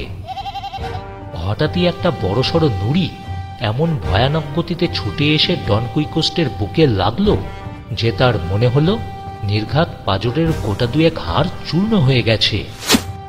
আহ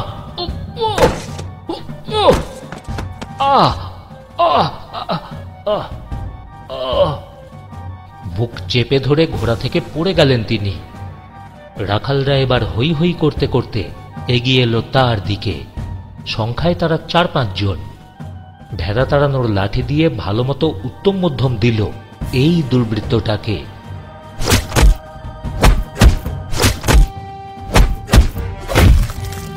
একটু আগেই পাথরের আঘাতে অর্ধমৃত অবস্থা হয়েছিল ডন কুইকোস্টের, এবার হল পূর্ণ মৃত। না, ঠিক পূর্ণ মৃত নয়, প্রায় মৃত অবস্থা। কারণ মেষপালকরা তাকে মেরে ফেলেছে ভেবে ভেড়াগুলোকে এক জায়গায় করে যখন পালিয়ে গেল, তখনও বেঁচে আছেন তিনি এবং সজ্ঞানেই আছেন। তবে হ্যাঁ, সজ্ঞানে থাকলেও নড়বার ক্ষমতা কিন্তু তার একটুও নেই।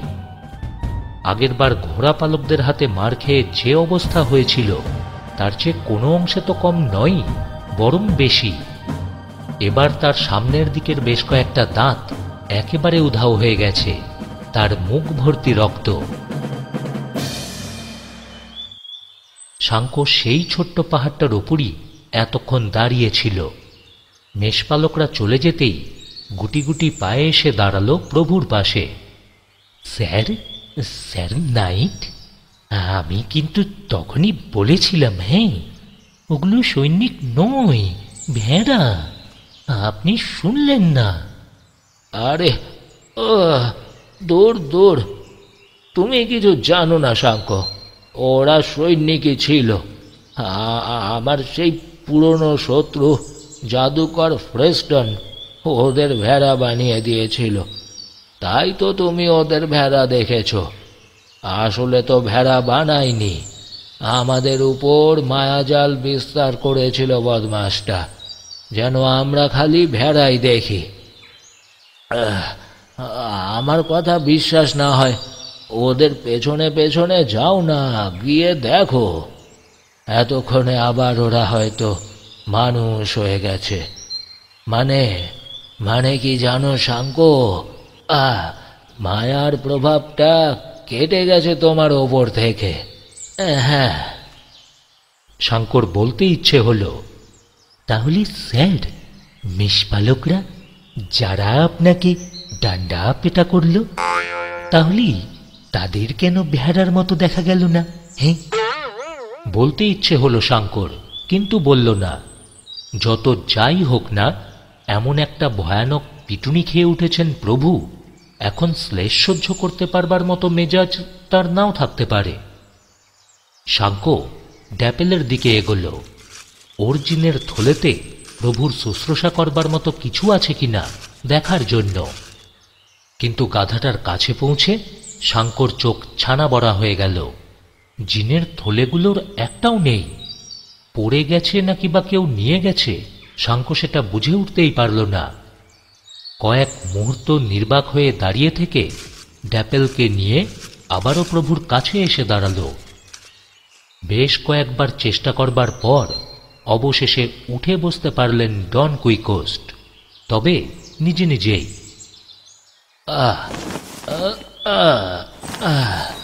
হ্যাঁ। শাঙ্ক কিন্তু সাহায্যও করতে এগোল না, তিনিও ডাকলেন না তাকে। ভাই শাঙ্ক। কিছুক্ষণ চুপ করে বসে থেকে নাইট বললেন, হ্যাঁ, আমার দুর্দশা দেখে তোমার দুঃখ পাওয়ার কোনো কারণ নেই শাঙ্ক। হ্যাঁ, না না, আপনাকে নিয়ে ভাবছি না। শাঙ্ক গম্ভীরভাবে জবাব দিল, স্যার, আমি ভাবছি আমার ওই জিনের থলেগুলোর কথা। কি হয়েছে ওগুলোর? হ্যাঁ, মানে নেই স্যার। হ্যাঁ, নেই মানে? তা তো জানি না, আমি শুধু জানি ওগুলো নেই স্যার। কোথায় গেল, কখন গেল, কিছুই আমি জানি না। আমি শুধু জানি ওগুলো নেই। তার মানে আমাদের কাছে এখন খাবার বলতেও কিছু নেই, তাই তো? কি? হ্যাঁ স্যার, আপনি যেসব গাছগাছড়ার কথা বলেছিলেন না, নাইটরা খায়, স্যার সেসব এখানে পাওয়া যায় না? হ্যাঁ। যেতে পারে। কথাটা ডন কুইকোস্ট চিন্তিত স্বরেই বললেন। কিন্তু শাঙ্ক, ওসবের চেয়ে এখন এক টুকরো রুটি আর একটু নোনা মাছ পেলে অনেক বেশি খুশি হতাম আমি। যাক, নেই যখন আর কি, চলো আমরা এগোই। সামনে দুর্গ টুর্গ কিছু একটা নিশ্চয়ই পেয়ে যাব তো আশা করি। আর দুর্গ মানেই তো শাঙ্ক আবারও আশ্রয়, আবারও সেবা, আর আবারও খাবার।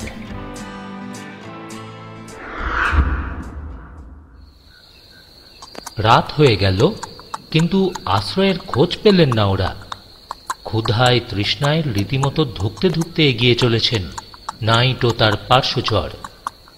অসাধারণ মনের জোরের কারণে ডন কুইকোস্ট অনায়াসে কষ্টটাকে অগ্রাহ্য করতে পারছেন, কিন্তু শাঙ্ক পারছে না। ও আকুল নয়নে চারদিকে তাকাচ্ছে। কোনো সরাইখানা, নিদেন পক্ষে যদি একটা কুটিরও দেখা যায়। হ্যাঁ, কিন্তু না, তেমন কিছুই ওর চোখে পড়ল না। অবশেষে রাত যখন গভীর হল, হঠাৎই দূরে অনেকগুলো আলো দেখতে পেল সে। স্থির নয়, দুলতে দুলতে এগিয়ে আসছে আলোগুলো। চারদিকে নিশুতি রাত, তার ভেতর অমন আধা ভৌতিক দোদুল্যমান আলো। শাঙ্কর গায়ের লোম খাড়া হয়ে গেল। স্যার, ওই দেখুন, কম্পিত কণ্ঠে বলল সে। ডন কুইকোস্টো দেখলেন, সঙ্গে সঙ্গেই লাগাম টানলেন রোজিন্যান্টের। দেখা দেখি শাঙ্কও থামালো ড্যাপেলকে। এখন দুজনেই তীক্ষ্ণ চোখে তাকিয়ে আছেন, বোঝবার চেষ্টা করছেন আসলে কি ওগুলো, সাদামাটা কোনো আলো নাকি বা অন্য কিছু। একটু পরেই আলোগুলো যখন বেশ একটু কাছে এসে গেল এবং তাদের বাহকদের অস্পষ্টভাবে দেখাও যেতে লাগল, শাঙ্কর যেটুকু সাহস অবশিষ্ট ছিল সেটুকুও বিলীন হয়ে গেল। কাঁপুনি রীতিমতো ভয়ানক হয়ে উঠল ওর। হ্যাঁ স্যার, স্যার। দাঁতে দাঁতে বাড়ি খেয়ে ঠকঠক করে আওয়াজ হচ্ছে। ডন কুইকোস্টের অবস্থাও কিন্তু বিশেষ সুবিধার নয়। চুল তার মাথাতে কমই আছে, তবু যে কটা আছে সে কটাই খাড়া হয়ে গেল সজারুর কাটার মতো।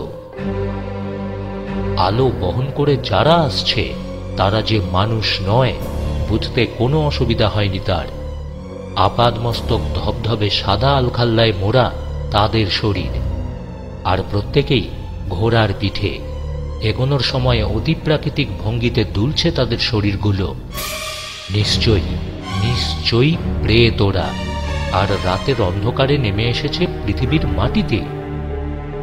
যা হোক, শত হলেও তিনি ডন কুইকোস্ট অব লা মাঞ্চা, তিনি একজন নাইট। তাই তো অল্প সময়ের মধ্যেই ভয়কে জয় করলেন তিনি। পার্শ্বচরের দিকে ফিরে বললেন, ও হে শাঙ্কো, নিঃসন্দেহে বড় সড় একটা রোমাঞ্চকর ঘটনার মুখোমুখি এখনই হব আমরা। সমস্ত শক্তি এবং কৌশল সমস্তটাই উজাড় করে এবার কিন্তু লড়তে হবে আমাকে।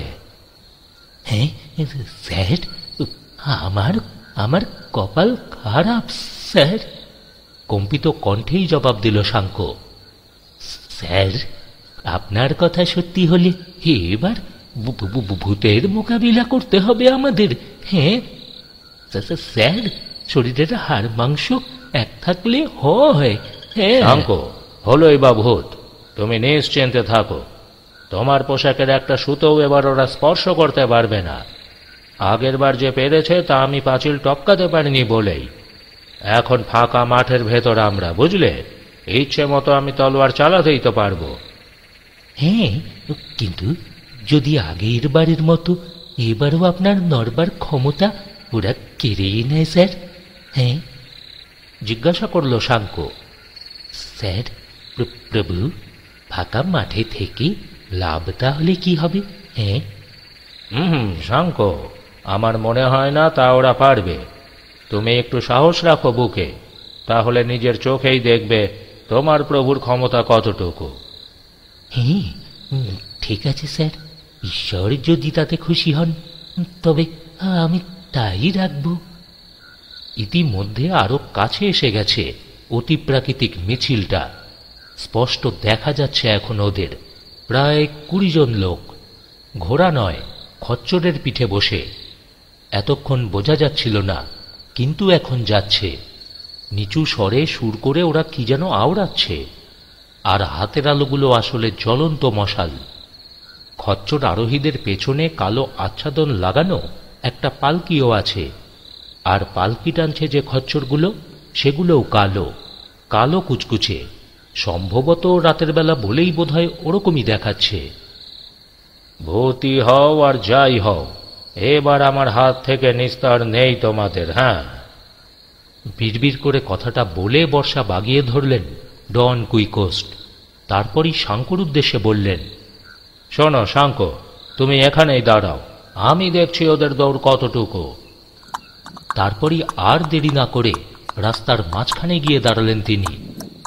সাদা আলখাল্লার মিছিলটা আর একটু এগিয়ে আসতেই তিনি হাঁক ছেড়ে বললেন, এই থামো, যেই হও থামো, পরিচয় দাও। কোথা থেকে আসছো, কোথায় যাচ্ছ বলো, আর পেছনের ওই পালকির গাড়িতে কি আছে? মশাই, আমাদের একটু তাড়া আছে। একেবারে সামনের সাদা আলখাল্লা জবাব দিল, সরাইখানা এখনো দূর, দেরি করতে পারবো না আমরা। কথাটা বলে যেমন আসছিল তেমনি খচ্চর চালিয়ে আসতে লাগলো সে। এই ব্যবহারে খুবই রেগে গেলেন আমাদের নাইট। এগিয়ে এসে খপ করে খচ্চরের লাগাম ধরে বসলেন তিনি। সেই সঙ্গে চিৎকার করে বললেন, হেই, থামো বেয়াদব কোথাকার! আমার প্রশ্নের জবাব না দিয়ে তোমরা কোথাও যেতে পারবে না। হ্যাঁ। লাগামটাতে ভীষণ জোরে ঝাঁকুনি দিলেন নাইট। ডন কুইকোস্ট লাগাম ধরে ফেলায় এমনিতেই ঘাবড়ে গিয়েছিল খচ্চরটা, আর শেষের ঝাঁকুনিটা খেয়ে প্রাণ কাঁপানো স্বরে একটা চিৎকার করে প্রচণ্ড লাফ দিল সে। তার পিঠে বসা আলখাল্লাধারী ছিটকে মাটিতে পড়ে গেল। নাইটেরও হাত থেকে ছুটে গেল লাগাম। ব্যাপারটাকে বেয়াদবি হিসেবেই দেখলেন তিনি। ভয়ঙ্কর এক গর্জন করে ছুটে গেলেন পরবর্তী খচ্চরারোহীর দিকে। হ্যাঁ, তবে রে বেয়াদব, দাঁড়া, দেখাচ্ছি মজা। বর্ষার এক প্রচণ্ড আঘাতেই তাকে ভূতল ছাই করলেন।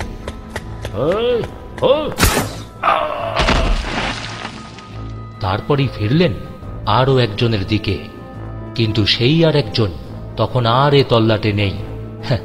একজনও নেই, প্রত্যেকেই প্রাণের ভয়ে পালিয়ে গেছে, যে যেদিকে পেরেছে সেই দিকে।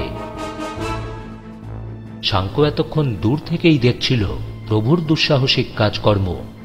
দুটো ভূতকে আহত করেছে এবং বাকিদেরকে পালাতে দেখে সে এগিয়ে এলো চুপি চুপি, আর মনে মনে বলল, হ্যাঁ হ্যাঁ, আমার এই প্রভু নিশ্চয়ই যেমন বলেন তেমনি সাহসী আর শক্তিশালী, নইলে এইটুকু সময়ের ভেতরে দুটো ভূতকে কাবু করা সে কি চারটিখানি কথা? হ্যাঁ। এদিকে ডন কুইকোস্ট, প্রথম আলখাল্লাধারী যাকে খচ্চরের পিঠ থেকে ফেলে দিয়েছিল, তার কাছে গিয়ে দাঁড়িয়েছেন। ঘোড়া থেকে নেমে তার গলাতে বর্ষার ফলা ঠেকিয়ে বললেন, এই শোনো, এবার আত্মসমর্পণ করবে নাকি মৃত্যুবরণ করবে? আর কি আত্মসমর্পণ করব? আমার নড়বার ক্ষমতা নেই, একটা পা ভেঙে গেছে।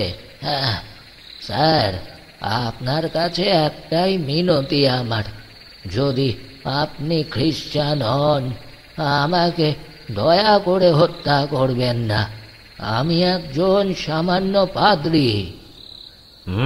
পাদ্রী? আচ্ছা বেশ, যদি তবে তাই হও, তাহলে কোন অশুভ শক্তি তোমাকে এখানে টেনে এনেছে বলো? আমার দুর্ভাগ্য আর কি। শোনো, এখন যা জিজ্ঞাসা করব ঠিক ঠিক জবাব দেবে, না হলে দুর্ভাগ্য কাকে বলে তার এখনো কিছুই টের পাওনি তুমি, এবার পাবে।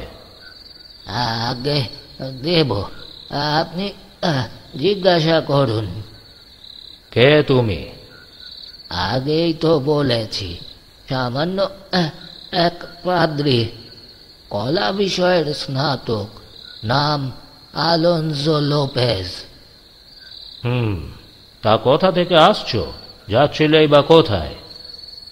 আসছি রেইজা থেকে, যাচ্ছিলাম সোগোভিয়ার দিকে। আরও 11 জন পুরোহিত, তারা তো ছিলেন আমার সাথে। আপনি নিজেই তো দেখেছেন, তারা পালিয়েছে প্রাণের ভয়ে। ও, সোগোভিয়ায় যাচ্ছিল, কিন্তু কেন? এক ভদ্রলোকের দেহাবশেষ আমরা নিয়ে যাচ্ছিলাম। রেইজায় মারা গিয়েছেন উনি। হ্যাঁ, কে তাকে হত্যা করেছে? এবার উত্তেজনার আভাস নাইটের কণ্ঠে। ঈশ্বর, জবাব দিল পাদ্রী।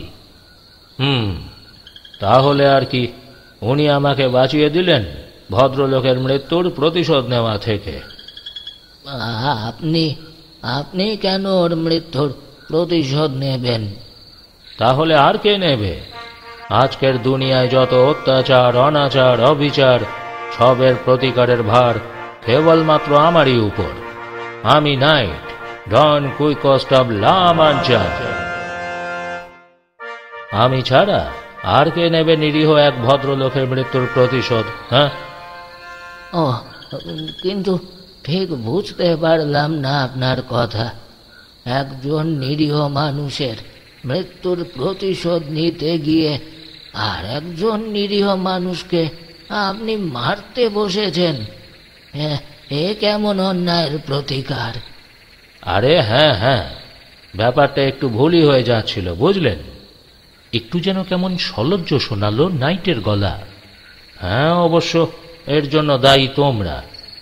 এমনভাবে এমন পোশাকে এই মাঝরাত্রিরে তোমরা মশাল জেলে মিহি সুরে গান গাইতে গাইতে আসছিলে, যে কেউ দেখলেই ভাবতো তোমরা অন্য কোনো জগতের বাসিন্দা। মানে আমি কি বলতে চাইছি তুমি নিশ্চয়ই বুঝতে পারছো? হ্যাঁ হ্যাঁ, এবার দয়া করে আমাকে একটু তুলবেন। আমি তো আর সহ্য করতে পারছি না যন্ত্রণা। আগে বলবে তো সে কথা। এখনো যদি না বলতে আমি হয়তো কাল সকাল পর্যন্ত এইভাবেই তোমার সঙ্গে কথা বলে যেতাম। শাঙ্কো, শাঙ্কো। শাঙ্কোকে ডাকলেন ডন কুইকোস্ট, কিন্তু প্রভুর এই ডাক শাঙ্কোর কানে গেল বলে তো মনে হলো না। পাদ্রির সঙ্গে মোটা তাজা একটা গাধার পিঠে বেশ কয়েকটা খাবার ভর্তি থলে ছিল। শাঙ্কো তখন লুট করছে সেখান থেকে। নিজের গায়ের কোট খুলে থলের মতো বানিয়ে সেটা ভরে ফেলেছে খাবার দিয়ে। প্রভুর ডাক শুনেও তখনই জবাব না দিয়ে থলেটা নিয়ে এগিয়ে গেল নিজের গাধা ড্যাপেলের দিকে। ড্যাপেলের পিঠে ওঠা বাঁধার পর সাড়া দিল প্রভুর ডাকে। হ্যাঁ স্যার, আমি আসছি।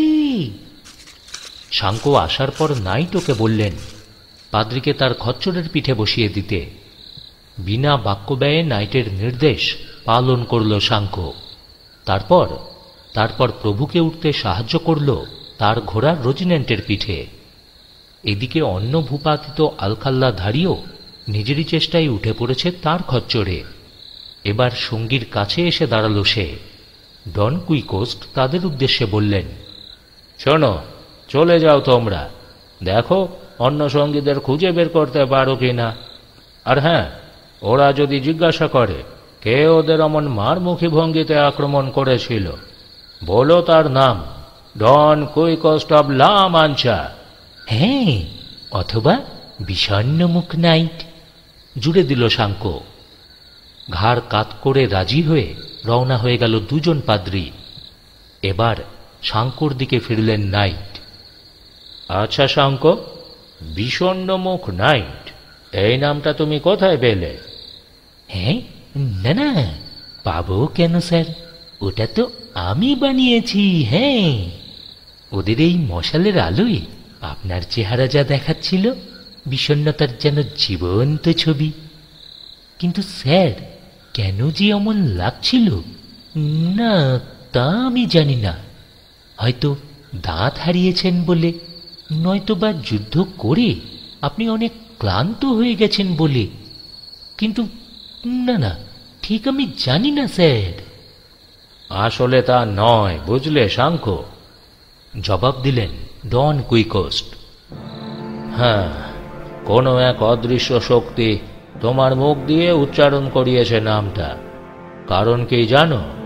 প্রাচীনকালের সব নাম করা নাইটদেরই এমন এক একটা নাম থাকতো। হ্যাঁ, উপাধিও বলতে পারো, যেমন জ্বলন্ত তলোয়ারের নাইট, ফিনিক্সের নাইট, সুন্দরীদের নাইট, মৃত্যুর নাইট, এরকম আরো অনেক কিছু। এইসব উপাধি যাদের ছিল তাদের চেয়ে কোনো অংশে তো আমি কম নই, কি? আর সেই জন্যই তো মহাশক্তি তোমার মুখ দিয়ে উচ্চারণ করিয়েছে আমার নতুন নাম, বিষণ্ণমুখ নাইট।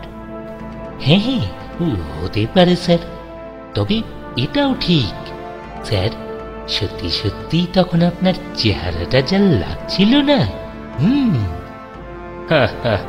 লাগতেই হবে শাঙ্কো, লাগতেই হবে, না হলে নামটা তোমার মনে আসবে কেন?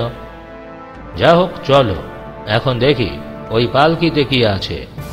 সত্যি সত্যি ওরা কোনো দেহাবশেষ নিয়ে যাচ্ছিল নাকি আমাকে ভাওতা দিল, তাও তো একবার দেখা উচিত নাকি? হ্যাঁ, না না, দরকার নেই স্যার, এই একটা মাত্র লড়াই দেখলাম যেখানে আপনি আহত হননি। এখন স্যার তাড়াতাড়ি এই জায়গা ছেড়ে আমাদের চলে যাওয়া উচিত, তাই নয় কি? পালিয়ে যাওয়া পাদ্রীগুলো যদি সঙ্গী দুজনের মুখে শোনে মাত্র একজন লোক তাদের ভয় দেখিয়ে তাড়িয়েছে, এবং তারপর যদি আবারও একজোট হয়ে এসে পড়ে এখানে, তাহলে আমাদের স্যার মুশকিলে পড়তে হবে। কিন্তু প্রভু, তার চেয়ে মানে মানে কেটে পড়াই ভালো। কেন, কবির সেই কথা মনে নেই স্যার? মৃতের জন্য কবর, আর যারা জীবিত তাদের জন্য রুটি। হুম, ঠিক আছে, তুমি যখন বলছো তাহলে চলো, আমরা চলেই যাই। হ্যাঁ শাঙ্ক, সত্যি রুটির খুব দরকার আমাদের, বুঝলে? স্যার, রুটির আর কোনো অভাবই নেই আমাদের। হ্যাঁ, শুধুমাত্র একটা জায়গা দরকার বসে বসে খাওয়ার মতো। ড্যাপেলের জিনের সঙ্গে বাঁধা কোটের থলেটা দেখালো শাঙ্ক। উজ্জ্বল হাসিতে উদ্ভাসিত হয়ে উঠল বীর নাইটের মুখ। কোথা থেকে ওগুলো জোগাড় করল শাঙ্ক, তার কিছুই জিজ্ঞাসা করলেন না তিনি। তাহলে চলো, আমরা এগোই। কিছুক্ষণের ভিতরই দুটো পাহাড়ের মাঝে নরম ঘাসে ছাওয়া প্রশস্ত উপত্যকায় পৌঁছলেন নাইট এবং তার পার্শ্বচর। উপত্যকার এক ধার থেকে একটা ঝর্ণা পেরিয়ে এসেছে পাহাড়েরই বুক ফুঁড়ে। ঝর্ণার কাছাকাছি গিয়ে থামলেন আমাদের দুই অভিযাত্রী। ঘোড়া থেকে নেমে নরম ঘাসের ওপর বসলেন ডন কুইকোস্ট।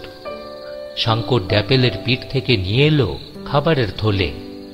তারপর অহেতুক সময় নষ্ট না করে দুজনে খাওয়া শুরু করে দিল। পরদিন সকালে আবারও যাত্রা করলেন ওরা।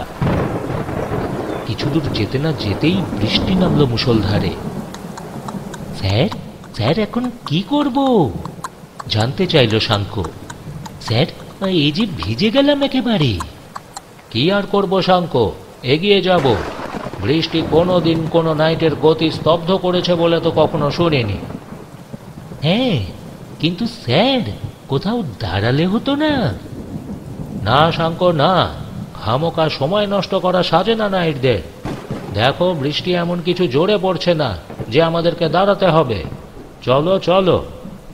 হ্যাঁ, এইটাও যদি জোরে বৃষ্টি না হয়, তাহলে জোরে বৃষ্টি কোনটা? হ্যাঁ, কে জানে। দীর্ঘশ্বাস ফেলে মনে মনে বলল শাঙ্ক। এগিয়ে চললেন নাইট, পিছন পিছন বিরস মুখে শাঙ্ক। কিছু দূর গিয়ে ডান দিকে তাকাতেই ডন কুইকোস্ট লক্ষ্য করলেন অন্য একটা পথ এসে মিশেছে ওরা যে পথে চলছেন সেটার সঙ্গে। সোজা যাবেন না ডান দিকের পথ ধরবেন ভাবছেন তিনি। এই সময়ই হঠাৎই দেখলেন ডান দিকের পথ ধরে ছুটে আসছে এক অশ্বারোহী। দাঁড়িয়ে পড়লেন নাইট, তারপরই উত্তেজিত কণ্ঠে বললেন, আরে দেখছো শাঙ্ক, দেখছো, নতুন আরো এক রোমাঞ্চের মুখোমুখি আমরা। তুমি তো বলছিলে দাঁড়াতে, হ্যাঁ? দাঁড়ালে এই রোমাঞ্চ আমাদের হাত থেকে তো ফসকে যেত, তাই না? হ্যাঁ, রোমাঞ্চ কোথায় স্যার? আরে কি বলছো তুমি শাঙ্ক? দেখছো না, ছাই রঙের ঘোড়ায় চেপে এক নাইট আসছে এইদিকে।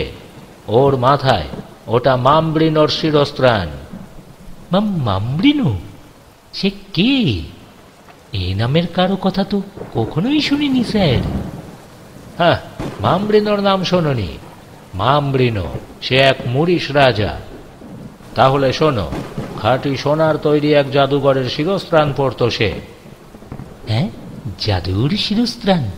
কিরকম জাদু স্যার? ওই যে শিরস্ত্রাণ, ওটা পরে যখন সে যুদ্ধ করবে তখন কখনোই আহত হবে না সে। ও, কিন্তু স্যার আমার মনে হয় আপনার আবারও কোথাও ভুল হচ্ছে।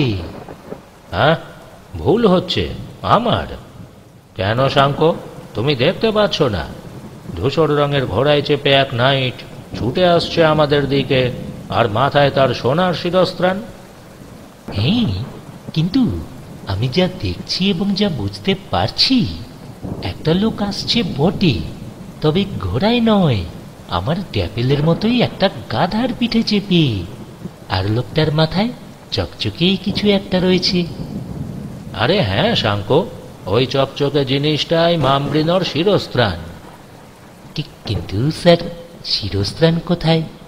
আমার তো মনে হচ্ছে একটা গামলা। ইতিমধ্যে বৃষ্টি থেমে যাওয়ায় আর গর্ধবের আরোহী কাছাকাছি এসে পড়ায় তাকে স্পষ্টই দেখতে পাচ্ছে শাঙ্ক। শোনো শাঙ্ক, যা বোঝো না তা নিয়েই বারবার তর্ক করো তুমি। হ্যাঁ হ্যাঁ বুঝেছি, ভয় করছে তোমার। যাও যাও, এক পাশে গিয়ে দাঁড়িয়ে থাকো, আমি বদমাসটাকে শিক্ষা দিয়ে আসছি। বর্ষা বাগিয়ে ধরে ছুটে গেলেন ডন কুইকোস্ট। আসল ব্যাপারটা হলো, কাছেই পাশাপাশি দুটো গ্রাম আছে, একটা ছোট আর একটা বড়। বড় গ্রামটা সব দিক থেকে মোটামুটি স্বয়ংসম্পূর্ণ, কিন্তু ছোটটা নয়। ছোট গ্রামে না আছে কোনো দোকান, না আছে নাপিত, কিন্তু বড়টাতে সব কিছুই আছে।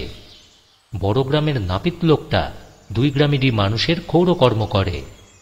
আজ সকালে সে গাধায় চেপে ছোট গ্রামে যাচ্ছিল একজন লোকের দাড়ি আর চুল কাটার জন্য। সঙ্গে ছিল তার পিতলের চকচকে গামলাটা। পথে বৃষ্টি নেমে যাওয়ায় বেচারা নাপিত সম্ভবত তার নতুন কেনা হ্যাটটা জল থেকে বাঁচাতে গামলাটা মাথায় দিয়েছিল। আর এই সময়ই ডন কুইকোস্ট তাকে দেখেন। তারপর যথারীতি তার কল্পনাবিলাসী মন যা ভাবার তাই তাকে ভাবায়। নাপিত বেচারা কাছাকাছি আসতেই তিনি শাঙ্ককে একপাশে দাঁড়িয়ে থাকতে বলে ছুটে গেলেন বর্ষা বাগিয়ে ধরে। তারপর চিৎকার করে বললেন, এই এই, সাহস থাকে তো আমার মোকাবিলা করো, নীচ দুর্বৃত্ত! না হলে ন্যায় তো যা আমার প্রাপ্য তা স্বেচ্ছায় আমার হাতে তুলে দাও। বেচারা নাপিত চমকে মুখ তুলে তাকালো। সামনে নাইটের তেড়ে আসা মূর্তি দেখে তার আত্মারাম তো খাঁচা ছাড়া হওয়ার জোগাড়। আর এক মুহূর্তও দেরি না করে গাধার পিঠ থেকে লাফিয়ে পড়ে ছুটে পালালো সে দিকবিদিক জ্ঞান হারিয়ে। তার মাথা থেকে পড়ে যাওয়া পেতলের গামলার দিকে ফিরেও তাকালো না সে। আর শত্রুকে এইভাবে ভয় পেয়ে পালাতে দেখে যার পর নাই খুশি হলেন ডন কুইকোস্ট।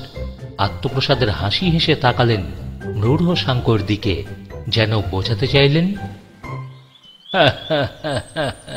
শাঙ্ক, কি বলেছিলাম না? হ্যাঁ, এসো এসো, দেখবে, এসো। হ্যাঁ। শাঙ্ক এসে দাঁড়ালো প্রভুর পাশে। ডন কুইকোস্ট তাকে নির্দেশ দিলেন শিরস্ত্রাণটা কুড়িয়ে তার হাতে দেওয়ার জন্য। গাধার পিঠ থেকে নেমে এগিয়ে গেল শাঙ্ক। গামলাটা হাতে নিয়েই চেঁচিয়ে উঠল, স্যার, একেবারে দারুণ জিনিস! কি ওজন! কম করেও 8 রিয়াল তো হবেই। আরে দাও দাও, আমার কাছে দাও। হাতে নিয়ে প্রথমেই গামলাটা মাথায় চাপালেন ডন কুইকোস্ট। তারপর এদিক ওদিক কয়েকবার ঘুরিয়ে শেষে হতাশ কণ্ঠে বললেন, হ্যাঁ শাঙ্ক, রাজা মামরিনোর মাথাটা মনে হচ্ছে খুব বড়ই ছিল।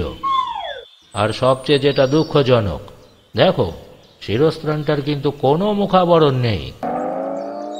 সাধারণ একটা নাপিতের গামলাকে শিরস্ত্রাণ বলতে শুনে এবং তারপর সেটা মাথায় পড়তে দেখে হাসি চেপে রাখাই দায় হয়ে উঠল শাঙ্কর জন্য।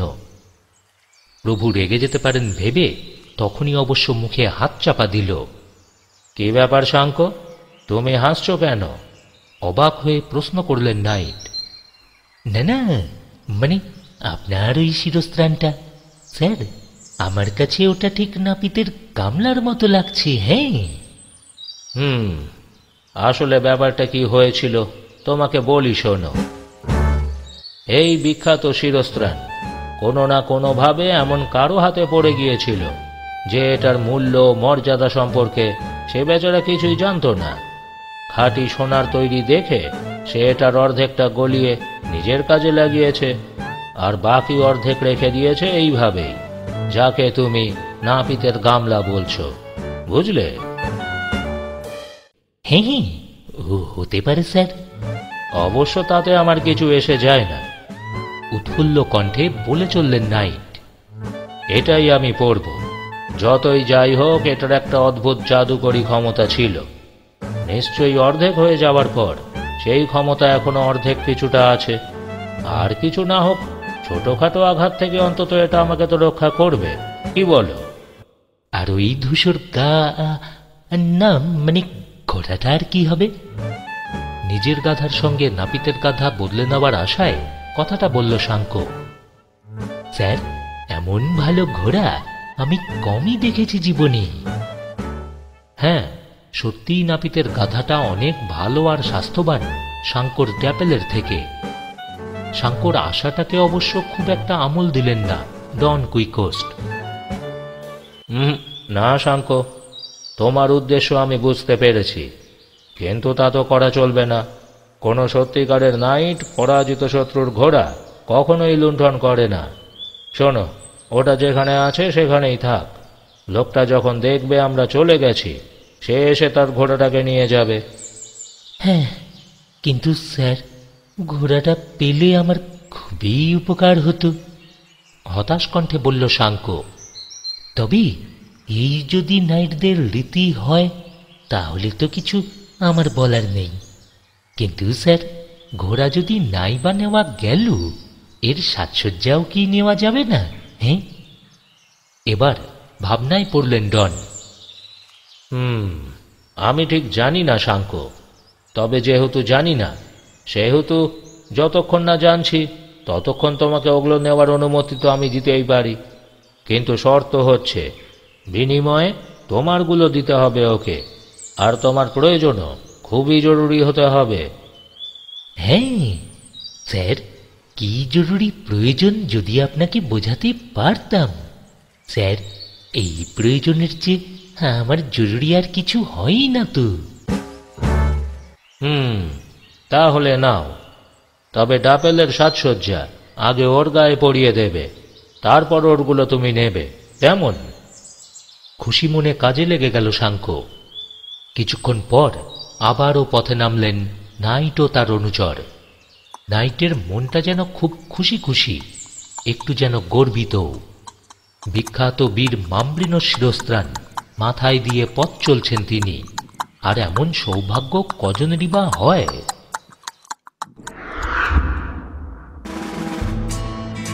বন্ধুরা, আপনারা শুনছিলেন সূচিপত্রের গল্পে আজকের গল্প মিগেল দে সার্ভান্তেসের লেখা ডন কুইকোস্ট অব লা মাঞ্চার দ্বিতীয় পর্ব। এখনো পর্যন্ত গল্পটি আপনাদের কেমন লাগছে? অবশ্যই প্রত্যেকবারের মতন আপনাদের মূল্যবান মতামতের অপেক্ষায় রইলাম। গল্পটি ভালো লাগলে লাইক করে দেবেন, সঙ্গে শেয়ার করে দেবেন আপনার প্রিয়জনদের সঙ্গে। আপনি যদি আমাদের নতুন শ্রোতা বন্ধু হন আর এখনো পর্যন্ত আমাদের চ্যানেলটি সাবস্ক্রাইব করেননি, তাহলে আরও এরকম নতুন আর রোমাঞ্চকর গল্প শোনার জন্য এখনই সাবস্ক্রাইব করে দিন সূচিপত্রের গল্পকে। আর হ্যাঁ, পাশের বেল আইকনটি প্রেস করতে যেন ভুল না হয় পরের গল্পের নোটিফিকেশনের জন্য। আবারও ফিরছি কয়েকদিনের মধ্যে ডন কুইকোস্ট অব লা মাঞ্চার তৃতীয় তথা অন্তিম পর্বের সঙ্গে। ততদিন সকলে ভালো থাকুন, সকলকে সুস্থ রাখুন।